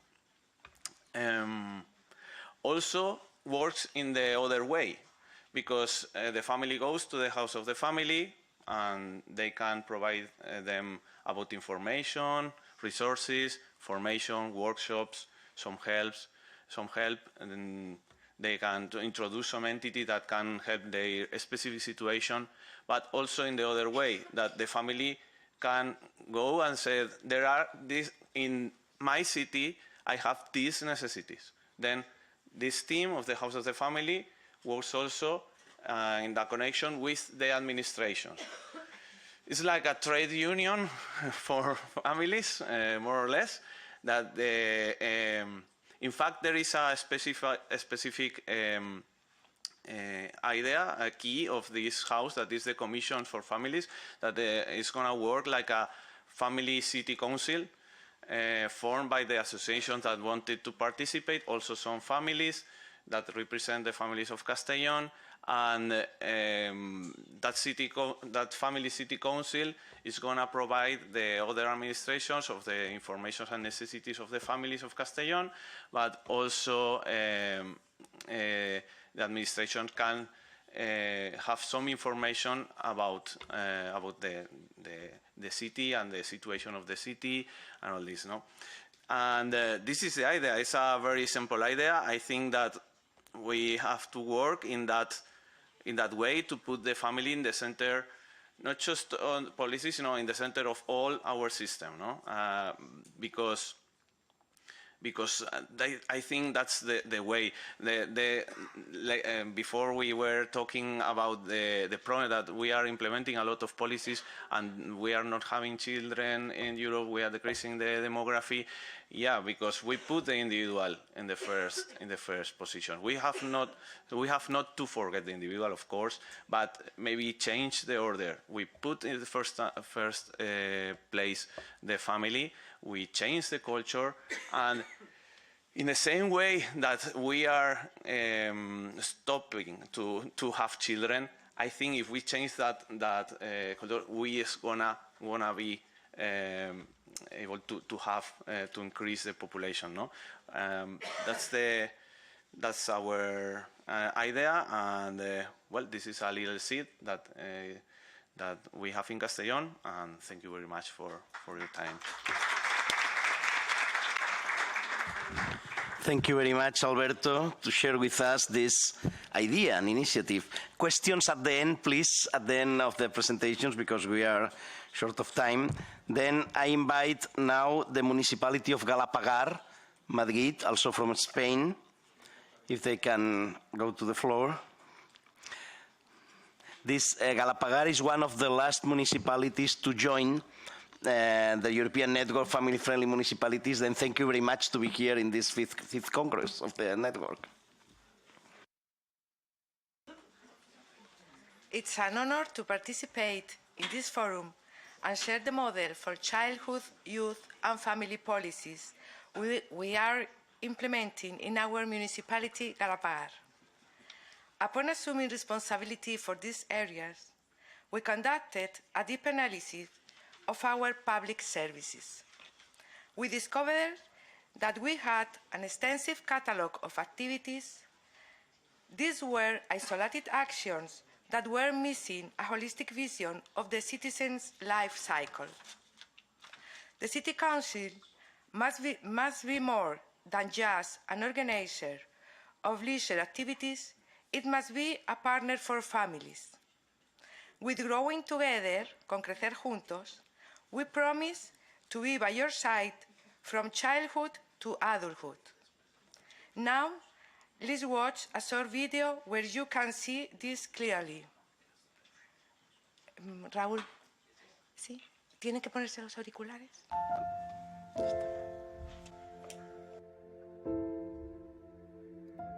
In the first stage, our focus is on facilitating the first shared experiences. Our work with families begins from the very first moment with the Chicoritmo program. We have transformed our municipal facilities into warm and welcoming spaces where music, rhythm, and movement take center stage. We do not simply seek to entertain children. We aim to create a place where fathers and mothers can actively participate in their children's development. In these sessions, adults do not stay at the door. They come in, dance, play, and learn to communicate with their little ones through the universal language of music. By opening these doors, we help families strengthen their bonds through rhythm and movement within a safe and professional environment. We lay the foundations for a happy childhood and healthy, balanced growth. We want this first contact with their city council to be the beginning of a shared story, ensuring that every family feels supported and accompanied from the moment their child takes their first step. We complement this stage with Diver Family, a program that encourages quality time without external distractions. The municipality must provide environments that allow parents to reclaim their leading role in their children's play and learning, providing the necessary space and materials to do so. As children grow and enter their school years, our strategy evolves to adapt to their innate curiosity. The thematic workshops were born with a clear objective: to offer parents and children a common place to get their hands dirty and learn together, away from screens and the daily rush. We do not conceive these workshops as masterclasses where the child only listens. We have transformed them into creative spaces where the family becomes a true working team. The distinguishing value of this program is the sense of shared achievement. By working on a common project, whether it is a recipe, a small wooden construction, or a fabric craft, children experience deep pride in what they have been able to create alongside their parents. That feeling of "we made this ourselves" is a powerful tool. It not only reinforces affection and mutual trust, but also generates indelible memories that will stay with them for a lifetime. Additionally, there are excursions. These are designed for families to disconnect from the daily routine and rediscover the richness surrounding us without the logistical worries of planning a trip. They're not simple transfers. They're adventures designed for all ages. We organize everything from hiking trails, where expert guides teach children to identify local flora and fauna, to cultural visits to museums and monuments. At the end of the day, the goal is for parents to only have to worry about enjoying time with their children, leaving the organization, transport, and safety in our hands. During the school-age stage, the strategy is oriented toward offering practical work-life balance solutions and activities that children can share with those closest to them. However, the pillar of our management in this stage is Dias Sin Cole, school-free days. We understand that the City Council must provide an effective response to discrepancies between work and school calendars. By opening our doors on non-school days, we remove logistical obstacles and allow parents to pursue their professional lives with the peace of mind that their children are in a safe and productive environment. There comes a time when children stop being children and enter adolescence, a stage full of changes where they often need the most support from their environment. We know that at 14 or 15 years old, they no longer want to go to a play center or do children's crafts. They are now looking for their own voice and their own space. That is why we have created the Municipal Rehearsal Room for them.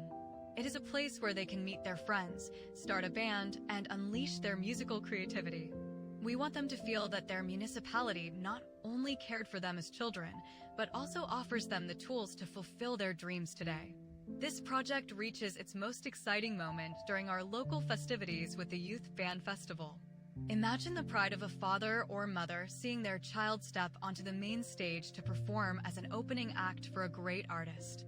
At that moment, while the young person fulfills their dream, the parent remembers that first dance in Chicoritmo years ago. It is the perfect circle. The municipality has been the stage for their entire life, allowing them to remain united and connected while the young person begins to fly on their own.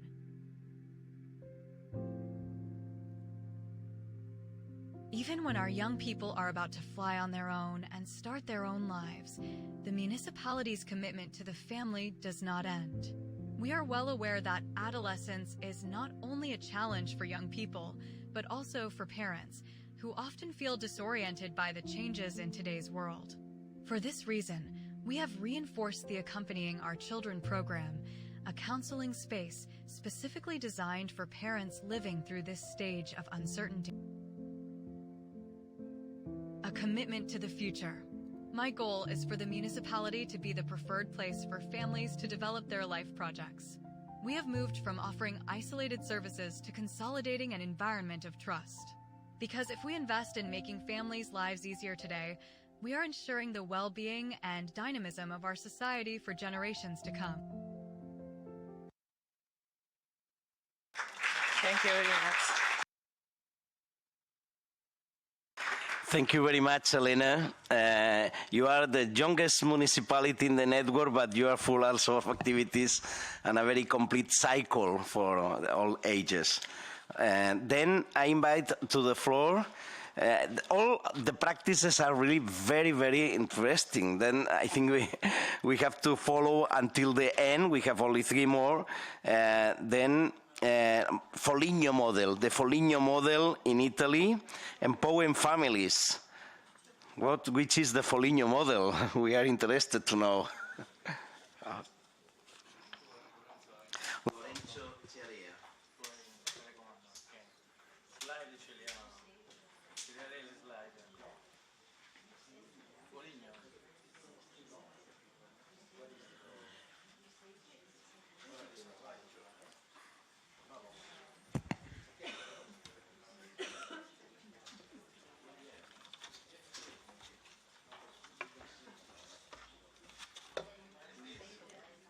Sorry, we have also a technical problem to change. If it's possible to go to the floor, no? Sorry, it's here, yes. Yes, but we can do it while other is speaking, yes. Not now. Yes, please. If we, sorry, Lorena, we can change to the next speaker. Okay, no problem. Thank you. Then Mari Carmen Portugal, if you can come here from Orihuela. Then Orihuela from Spain. Yes, but after, yes. Yes. It's ready. Sorry, it's ready. Lorenzo, you can come now. You can come, sorry.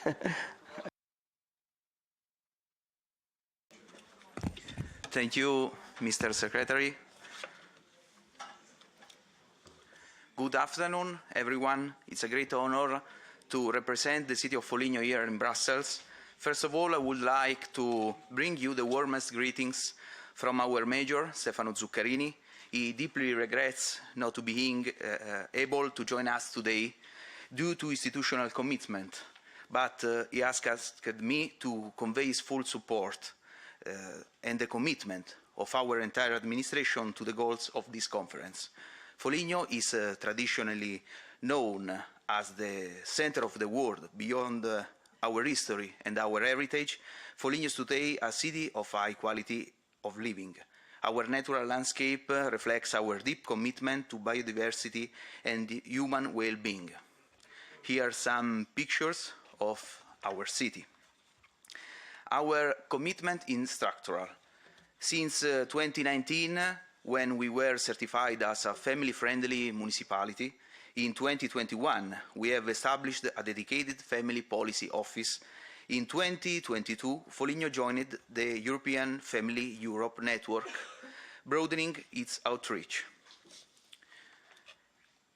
Today, we present our 2024-2026 action plan that expanded from the 15 actions in 2021-2023 period to 71 current actions, structured across 6 strategic areas: environment and quality of life, communication, educating community, governance, economic measures, territorial welfare.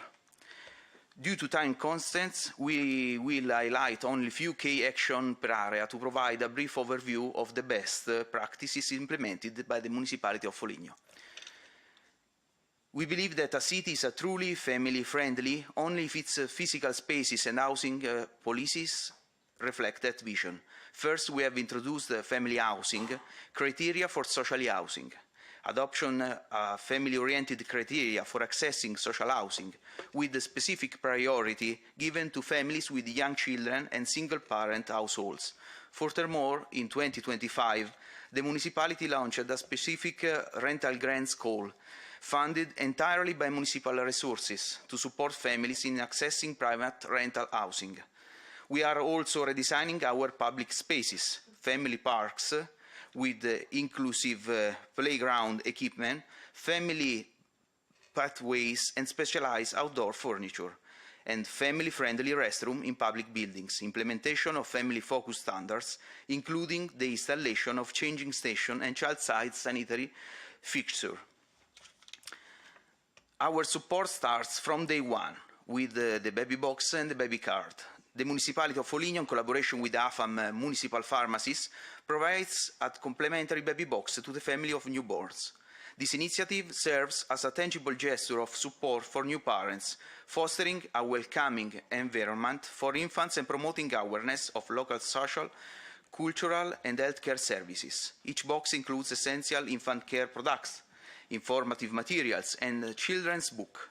Additionally, the box is accompanied by a formal welcome letter signed by the Mayor, Stefano Zuccarini, and myself, like member of the Municipal Executive Family Policies, serving as a mark of recognition and dedication to the city's young families.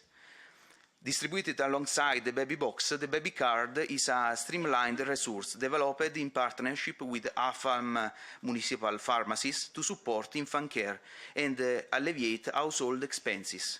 This initiative aims to strengthen the local network to family-oriented services. By presenting the baby card, families are entitled to a total discount of €50 on all over-the-counter products available at municipal pharmacies. We also promote the right to beauty through the Foligno card, guaranteeing residents free access to City Museum and our certified children's library and culture bonus. This measure enhances access to culture and education, fostering social inclusion for children and youth. By supporting participation in local cultural programs, we bridge the gap between our younger generation and the city's vibrant social fabric. We leave no one behind. Through the sport card, we support children with disabilities and low-income families.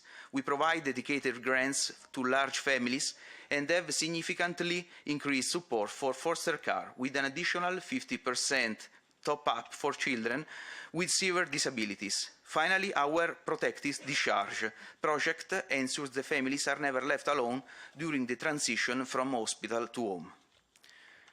Established in 2021, this office designs and monitors families' policies through the Family Policy Dossier and Action Plan. It implements a scalable solution tailored to Foligno's social context. Following the principle of subsidiarity, the office engages local family associations to innovate policy making and maintain the city's official family-friendly municipality certification.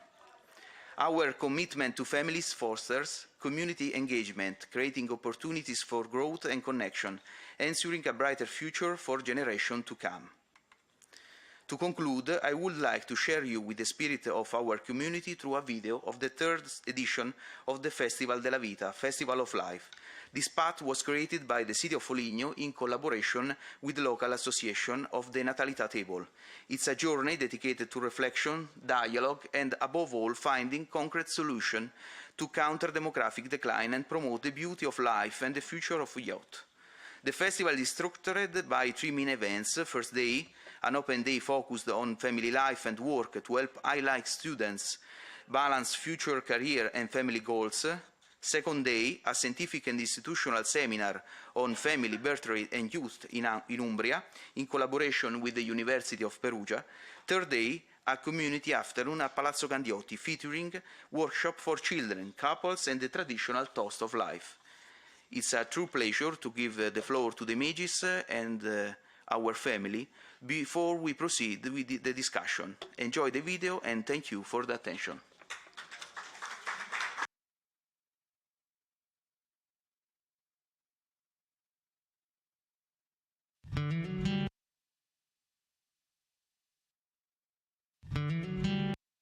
Als je de postuurreflex elke dag 10 minuten...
per ogni coppia di genitori.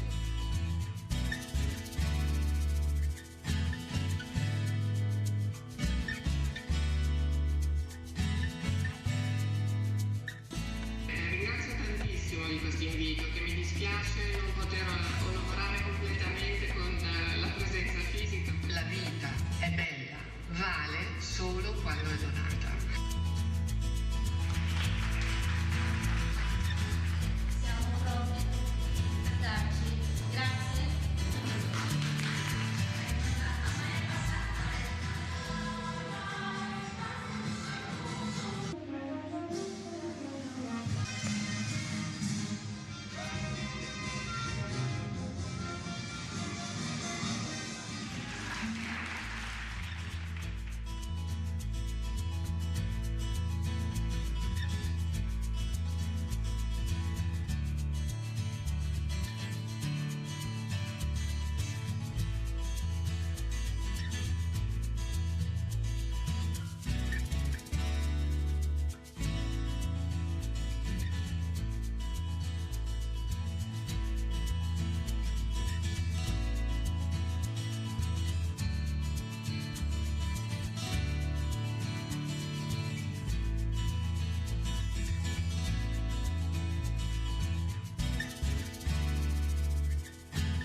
Io sono Claudio Benincati, con mia moglie Elisa Tomassini siamo qua come consulenti coniugali e familiari dell'AICA.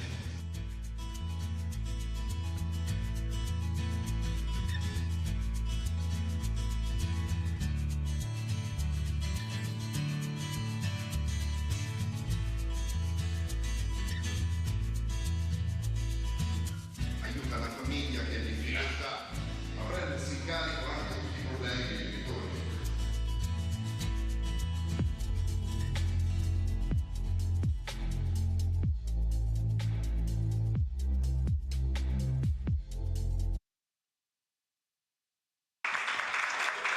Thank you. Thank you, Foligno and Lorenzo. And now I invite to the floor Maria Carmen Portugal, from Orihuela, to talk about a very interesting initiative, which is Elephant Paper, I don't know how to say, municipal program for families with children and disabilities. Yes, Maria Carmen asked me, she's going to speak in Spanish, and I try to translate it to English, if possible. Thank you.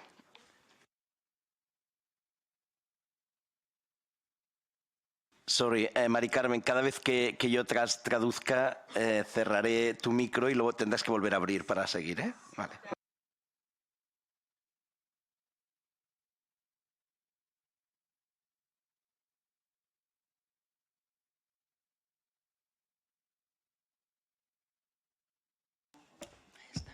Vale.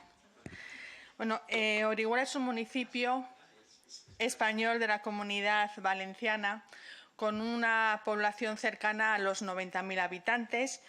Y en nuestra ciudad, en el ámbito de las familias numerosas, el año pasado terminamos con familias con título de familia numerosa general alrededor de las 1.600 y de categoría especial alrededor de las 200.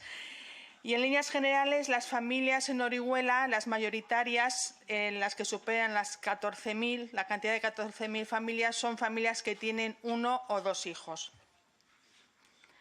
La Concejalía de Familia nació en el año 2023, en junio, como consecuencia del pacto de gobierno entre el Partido Popular y Vox.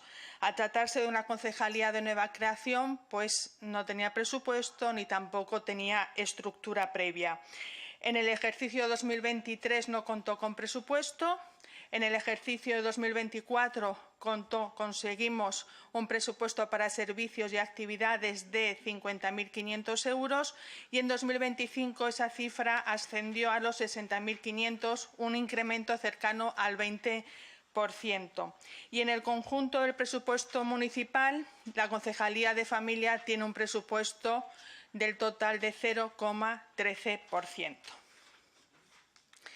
Son sin dudas cifras muy modestas, pero precisamente por eso considero que es necesario indicarlas, porque el cambio político y social no siempre depende del tamaño del presupuesto, sino del enfoque, de la capacidad de escucha y de cómo se transforman los recursos disponibles en impacto real para las familias.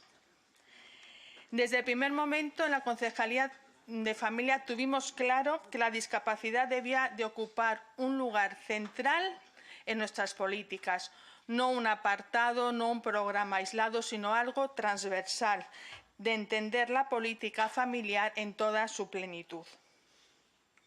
En mayo de 2024 el Ayuntamiento de Orihuela aprobó el presupuesto y en septiembre ya estaba en marcha el programa Elefantes de Papel. Y al día de hoy se ha convertido en uno de los programas más ilusionantes y más maravillosos para las familias de nuestro municipio. Elefantes de Papel es un programa gratuito, abierto, adaptado y flexible, que acompaña a las familias con hijos con discapacidad. Parte de una idea que considero esencial. La inclusión no puede consistir exclusivamente en que el niño esté solo con los diferentes profesionales, sino en que esté con su familia y que esté con su comunidad. No buscamos una asistencia puntual, buscamos vida compartida, ocio, desarrollo y vínculo. El programa se ha ido construyendo por etapas de manera progresiva. Comenzamos con un club de lectura fácil, posteriormente incluimos los talleres de juegos de mesa y la última actividad que hemos incluido ha sido las sesiones de cine adaptado. La lectura no es solo un hábito cultural, es una herramienta poderosa para el desarrollo cognitivo, emocional y social. Sin embargo, para muchas familias con hijos con discapacidad, leer juntos no es un camino evidente ni fácil. Existen barreras, existen ritmos diferentes y en ocasiones una falta clara de recursos. El Club de Lectura Fácil nace con la voluntad de derribar esas barreras. Trabajamos con grupos reducidos, no más de 10 familias, en la biblioteca municipal. Está dirigido por un profesional de la pedagogía y permite algo que muchas veces se da por supuesto, que es convertir la lectura en un momento de disfrute compartido en familia, no en una obligación ni en una prueba. Este club persigue 4 objetivos: fomentar la lectura, crear red de apoyo entre familias, ofrecer herramientas pedagógicas a las familias y promover una inclusión real y efectiva. La segunda etapa del programa fueron los juegos de mesa.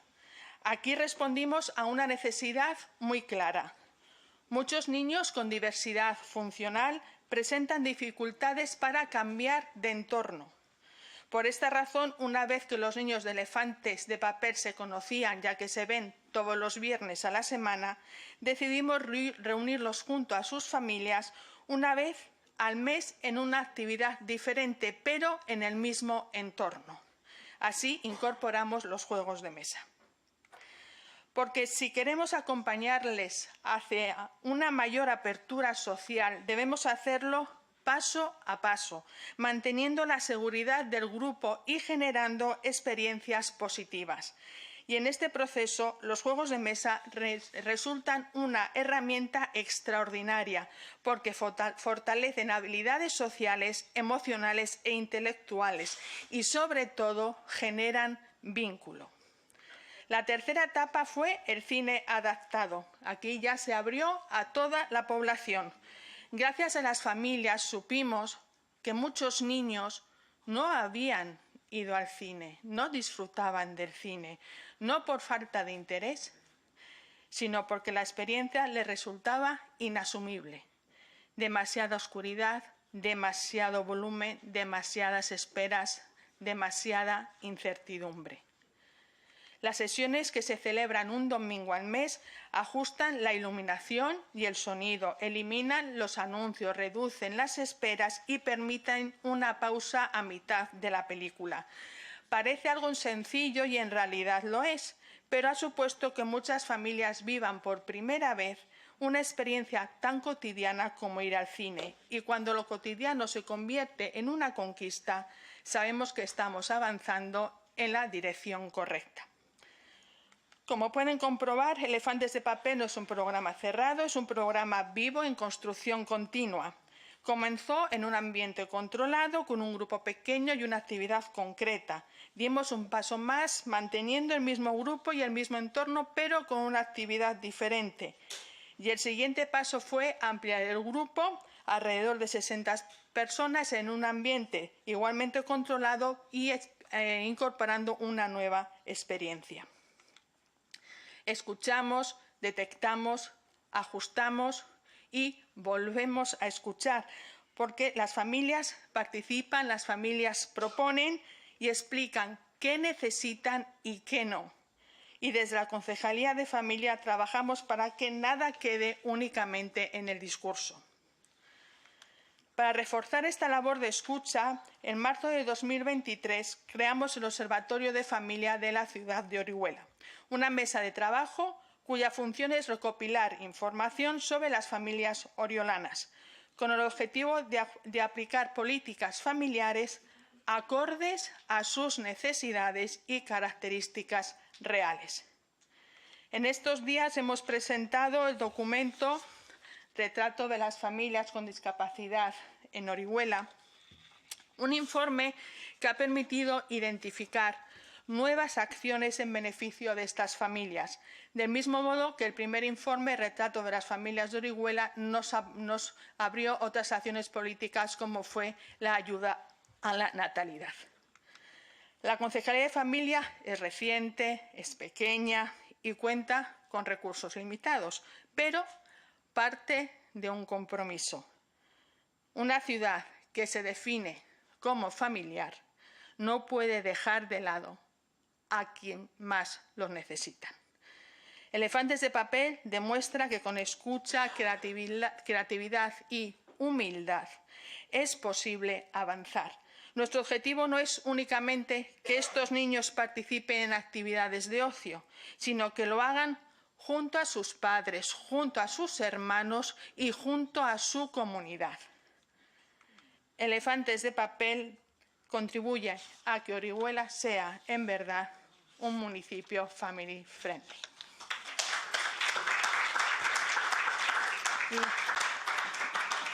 Thank you very much. It was translated in the slides. That's perfect.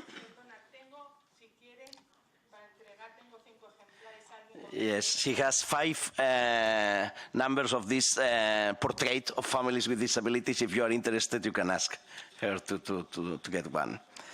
Jen, we have the 2 last municipalities, very important municipalities. One is from Portugal, Torres Vedras. Silvia Silva is here. How is to be born and raised in Torres Vedras? I think it's an interesting title. Yes. Silvia, thank you. Obrigado to be here. Okay, hello everyone, good afternoon. Thank you for the opportunity to be here presenting our project. We are a Portuguese municipality and this project is on the Social Development Office. My name is Silvia. I don't know if I already told you. Well, as I was saying, we are a municipality in the district of Lisbon with 85,000 inhabitants, and we are on the west side of the country. In our office, we have many projects related to social development, projects on housing, projects for elderly people, for young people, some similar to others that will be here presented today, and we have also projects related to people, to special groups like people with disabilities, for migrants too, and also for Roma communities, and we also work in social support. And on health promotion too. So we have many other policies that are related to the families, but we are here to present you this specific project related to families and children's until 3 years old. So with this project, we are trying to face some of the phenomena that we already have been talking here today, like the demographic aging and the declining birth rates. So we are trying to create an environment of family friendly. To improve the quality of lives of the families and the children development, and also our sustainability as a municipality. So this is a project that was born like 2 years ago to face these issues. Like I was saying, it is directed to families with babies and with young children that are registered in our municipality, and they can apply from the in the first 6 months of life or adoption of the children. And this support is until the 3 years of the children. The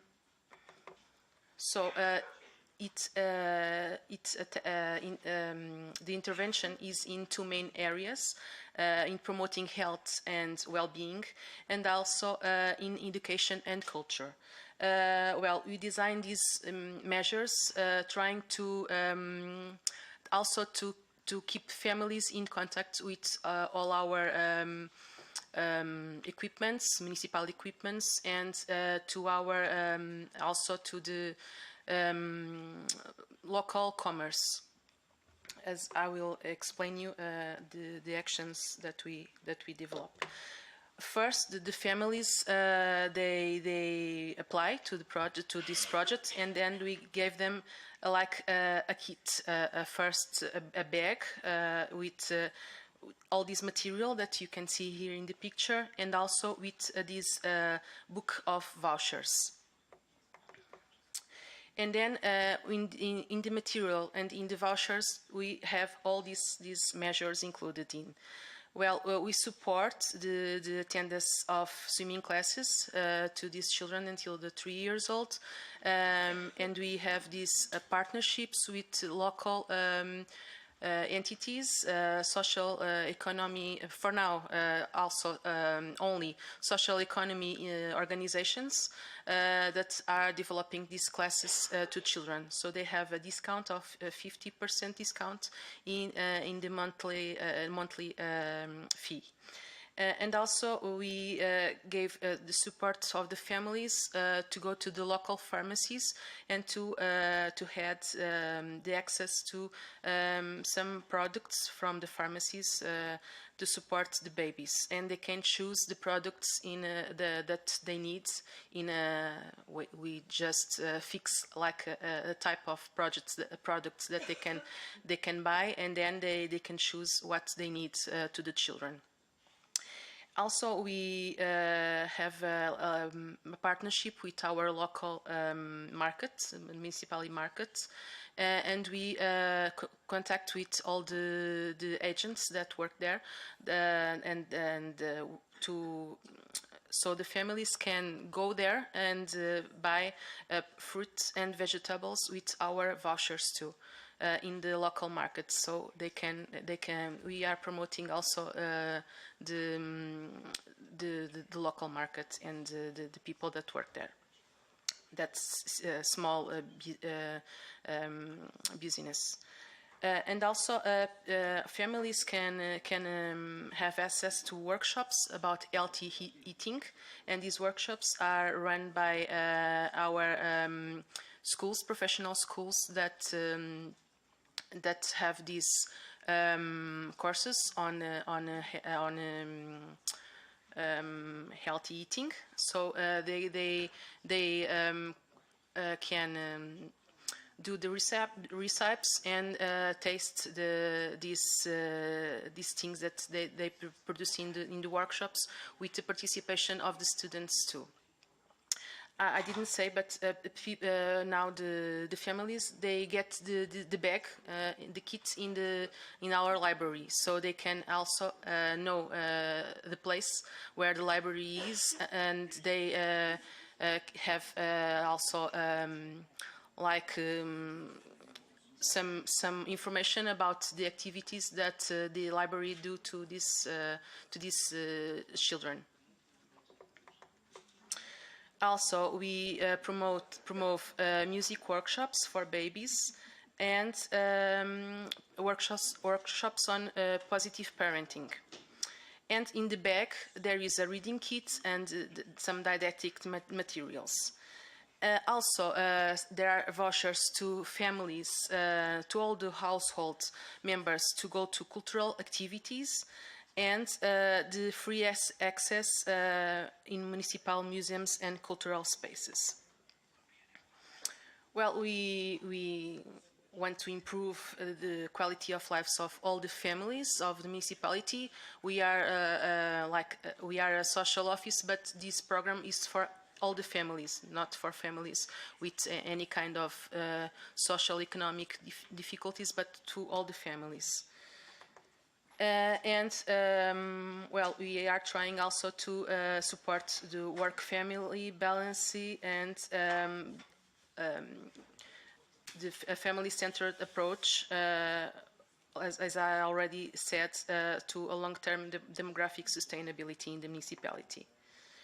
We have some prizes in these young projects. Well, we were awarded by a most innovative measure in 2024 by our National Observatory of Family Responsible Municipalities, and we the next year our project also were mentioned on our distinction in family-friendly municipality. We had think about this project, linking it with social European values, and we think it is really relevant also in an European level. We made an evaluation of the first years of the project, because it's a young project, and the most of the families think him at very, very good. The range of the families is of the babies on the project is from 2 to 18 months, and well, we did this survey to all the families that are now in the program. Here we have some testimonials of the families that are in the project.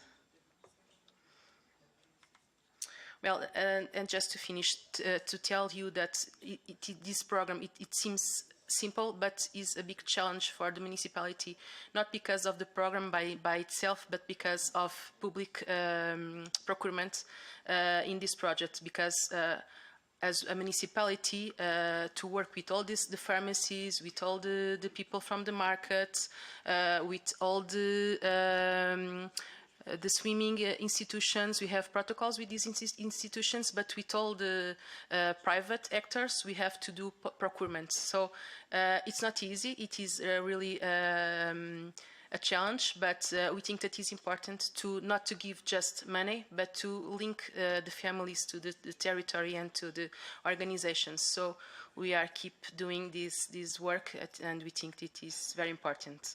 If you have some information, something that you would like to know more about the project, you can also contact us, and thank you. Thank you very much, Sylvia. And now I invite the last good practice, and after that we are going to open a space for questions. I think I have, Andrea, you have a question, I know, I remember. Then I invite Elisa Bolis and Diego Mosca from Verbeno. This is really the last municipality to join our network from Italy, in the north of Italy. And you have a very interesting question. Is it still possible to live in a small village in the Bergamo pre-Alps?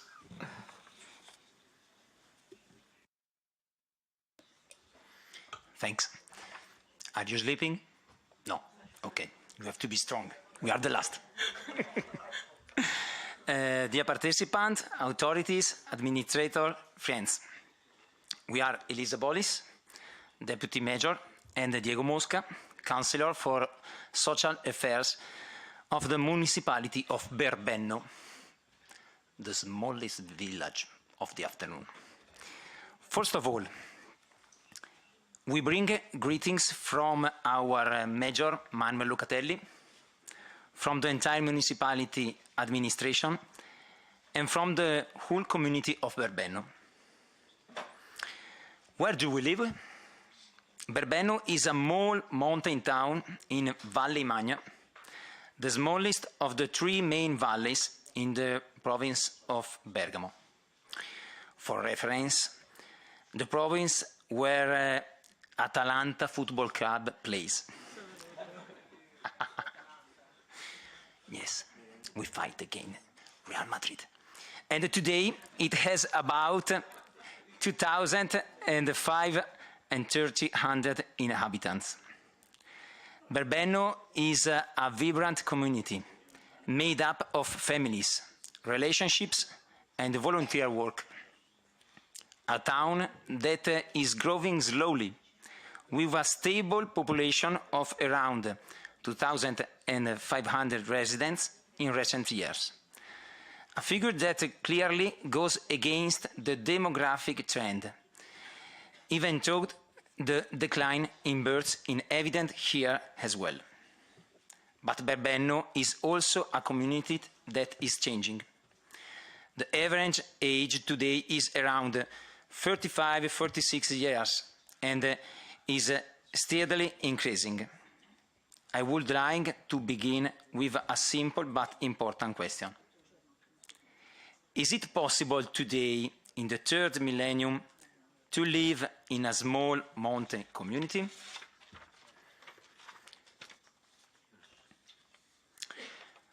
Can there truly be a future for a family, for young people, for children?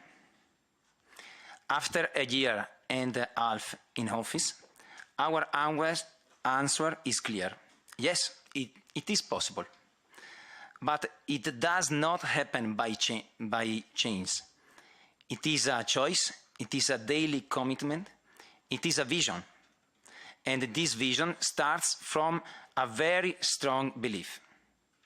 The family is not just one area among many.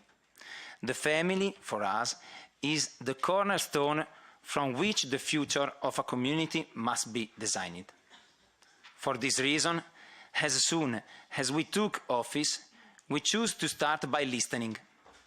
We created the Families Council, a real space for dialogue where people become protagonists. As administrator, we don't limit ourselves to design policies for families. We live them. We truly believe in the central role of the family, not as an abstract principle, but as a concrete community choice. We have rediscovered the beauty of living in a small town. Living in Berbenno means safety. It means knowing each other by name. It means knowing that if family has a problem, the problem becomes everyone's concern. Here, building community is not a slogan, it's an everyday life.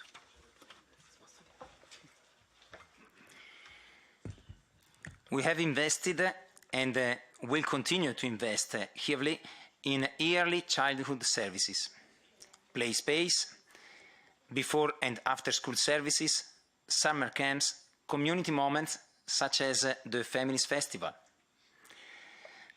These are not just services. They are tools that allow a young couple to say, yes, we can stay here, or even decide to live in Berbenno. We have also worked on inclusion.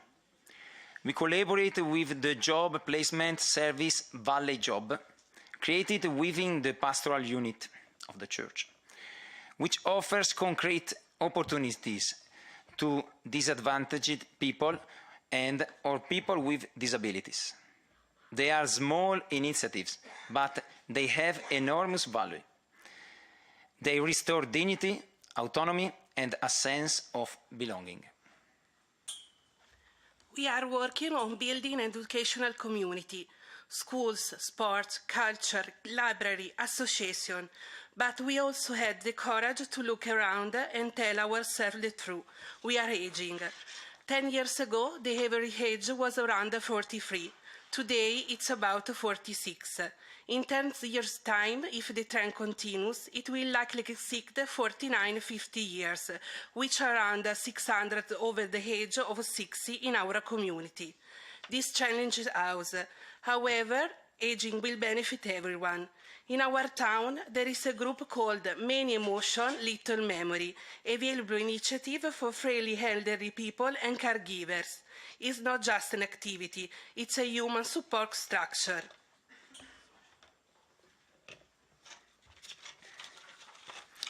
That said, we must be honest. The decline in births affects us as well, and the numbers speak clearly. In recent years, 2020, 12 births. 2021, 23 births. The COVID effect. 2022, 16 births. 2023, 15 births. 2024 and 2025, 10 births. A clearly downward trend. And here there is a fundamental point. We are a small administration in a small municipality. We can do a lot. She do a lot. But we cannot do everything. Broader policies are needed. Housing policies are needed that can encourage the arrival of new couples under 40. Support the renovation of vacant properties. Because the truth is simple. Without a new family, a territory has no future. Yet one fact encourages us. In recent years, Verbeno has welcomed a new family from outside the area. This means one thing only. These places are still desirable. When quality of life is high, when the community is welcoming, people choose to come. So, let us return to the initial question. It is possible today to live in a small mountain community? Yes. If we put families at the center, if we defend the right to education, for us it's very important to have the school bus. But the school bus, it is very expensive. 73,000 € every year. If we take care of the elderly, if we create a future, but we must remember one important thing. The rule of an administration is not to occupy space. It is to enable processes of participation, processes of cohesion, processes of community. When people become protagonists, a community truly grows. We are saying with pragmatism, with courage, with a strong conviction, the future of the mountains starts with families, and the future of the family starts with the communities. Thank you.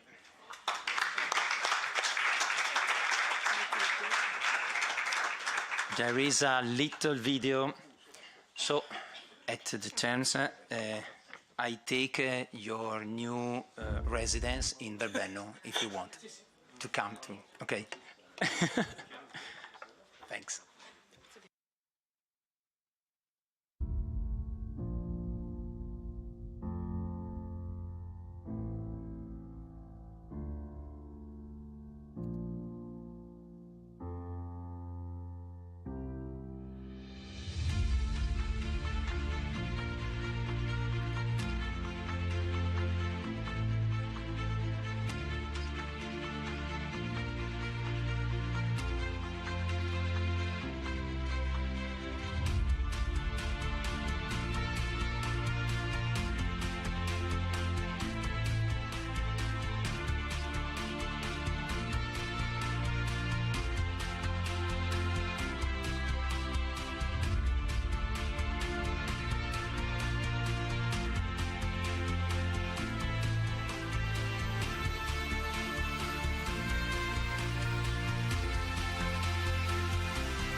Just on time.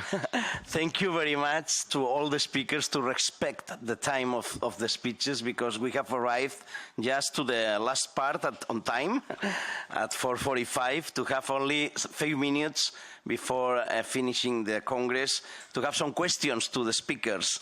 Then, Andrea, I know you have one question, I think, to Alberto. Thank you so much. First of all, congratulations to the organizers. Please let me just share with you the fact that for me, being here today, I checked a personal objective, because first time I've been here in 2024 to the ELFAC Congress. I said that, okay, it's really inspiring and I need to get Brașov municipality here at this table, which has happened today. And moreover, they left, the representatives of our city left here highly motivated to further implement several measures in Brașov. So thank you so much.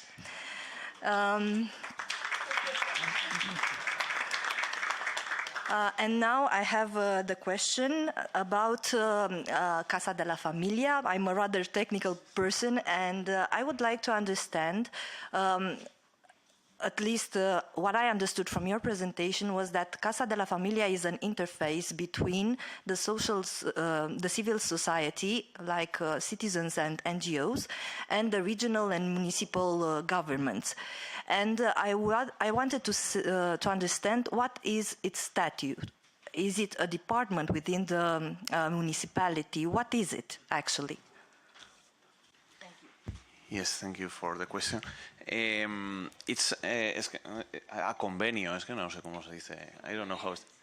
sorry?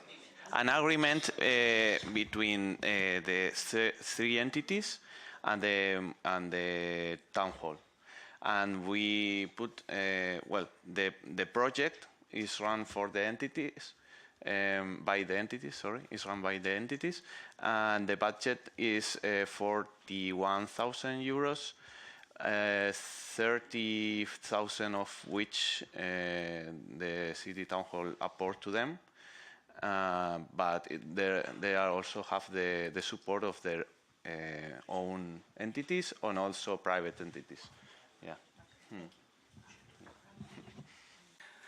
Thank you. Other questions to the speakers or some doubts about any of the good practices presented? No? Don't have any other thoughts you have about the topic of the Congress, the right to stay? Certainly I was thinking about when they were saying the number of births every year, I was thinking that last year, I don't know if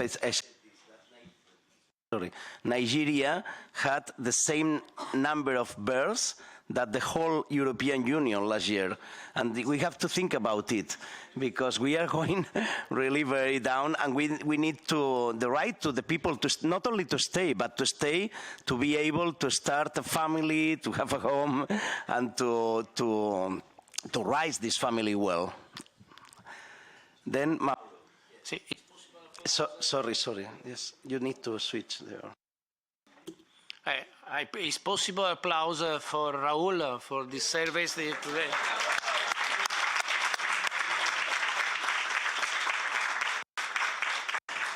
Non te la guardava Zakesha, non te la guardava.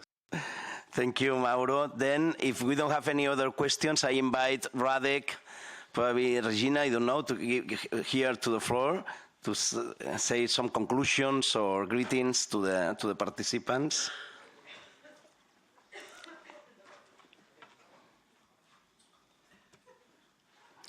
Sorry, all the presentations will be published on our website. In 2 or 3 days, you will be able to watch on our website the news of the Congress and all the presentations published there, and also the video that we have been recording.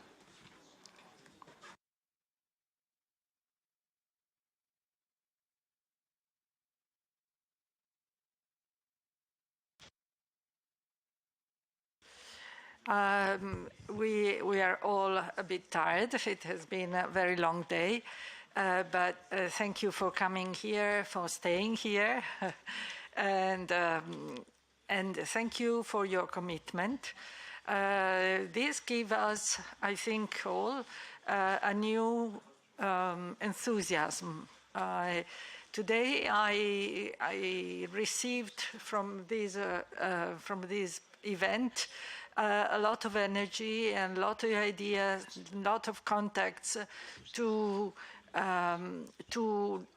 go on and with new ideas, with implementations that are quite at hand, possible without too much effort, more involvement of the municipalities, and new projects. So be ready because we will contact you soon and see whether we can start new projects together.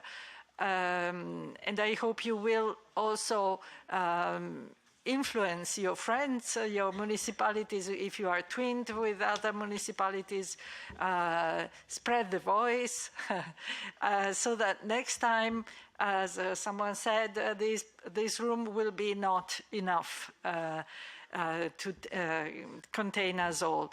But it's not a matter of number, actually, because we are perfectly happy with your presence.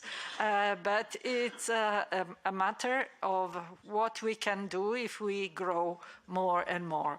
And we want to do a lot of things. So thank you for coming here, for trusting our project, for sharing it with us with the same enthusiasm that we have. Thank you, really, indeed. And Radek, for you. Yeah, I can only add big thanks for all of you. I can see a very good dynamic of our group. It's growing and it is not losing the enthusiasm. I think the enthusiasm is growing. And I just had a reflection that, we in our associations of large families in every country, in every city, every town, we have gatherings of large families, like picnics or events or family days. And we have feedback from our families after all these meetings, always the same, that it's good to be there, to meet another large family, and to learn that I'm not the only large family in the town or in the country. And I think we have the same here. We have family-friendly municipalities. We have one family-friendly company here, but next time for sure we'll have more. And you can be here, meet with each other and see that you are not the only family-friendly municipality in Europe, but there are more of us, and we have the same values, we have the same energy, the same spirit, and yeah, I think it's good for everyone here. And this is one of the purposes we do it, to create this group and make it stronger and bigger and bigger. Thank you so much for being part of this. And sorry, only to finish, I think the President agreed with what I'm going to say now. Sorry, I think the President, if you can switch off your microphone, yes, thank you. I think the President agreed that what I'm going to say, that we have the presence of Laszlo Marki. Laszlo Marki was one of the promoters of ELFAC and the honorary president of the European Large Families Confederation. So I would like to invite you to come here and to close the Congress today. Thank you.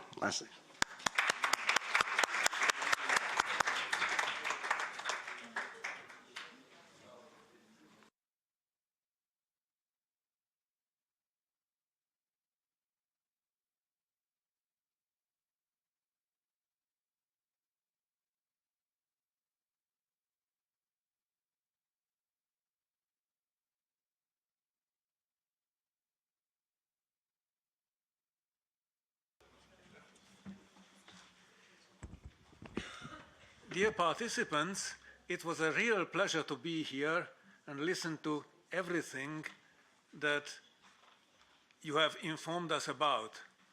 And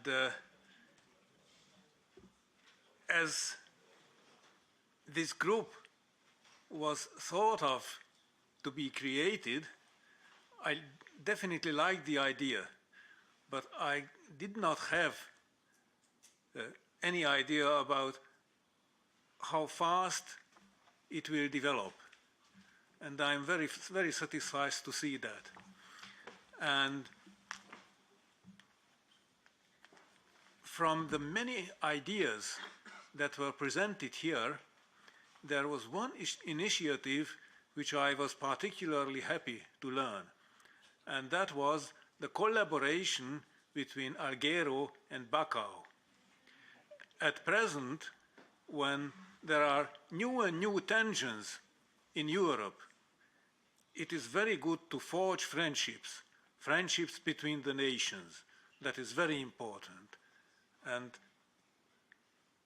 I can only wish that there be more and more collaborations and meetings of this kind. And thank you very much for all the ideas and the realization of those ideas which we could listen to.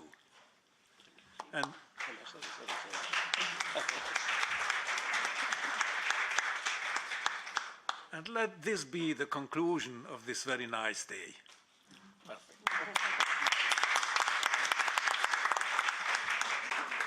Thank you and have a nice trip returning home. Thank you.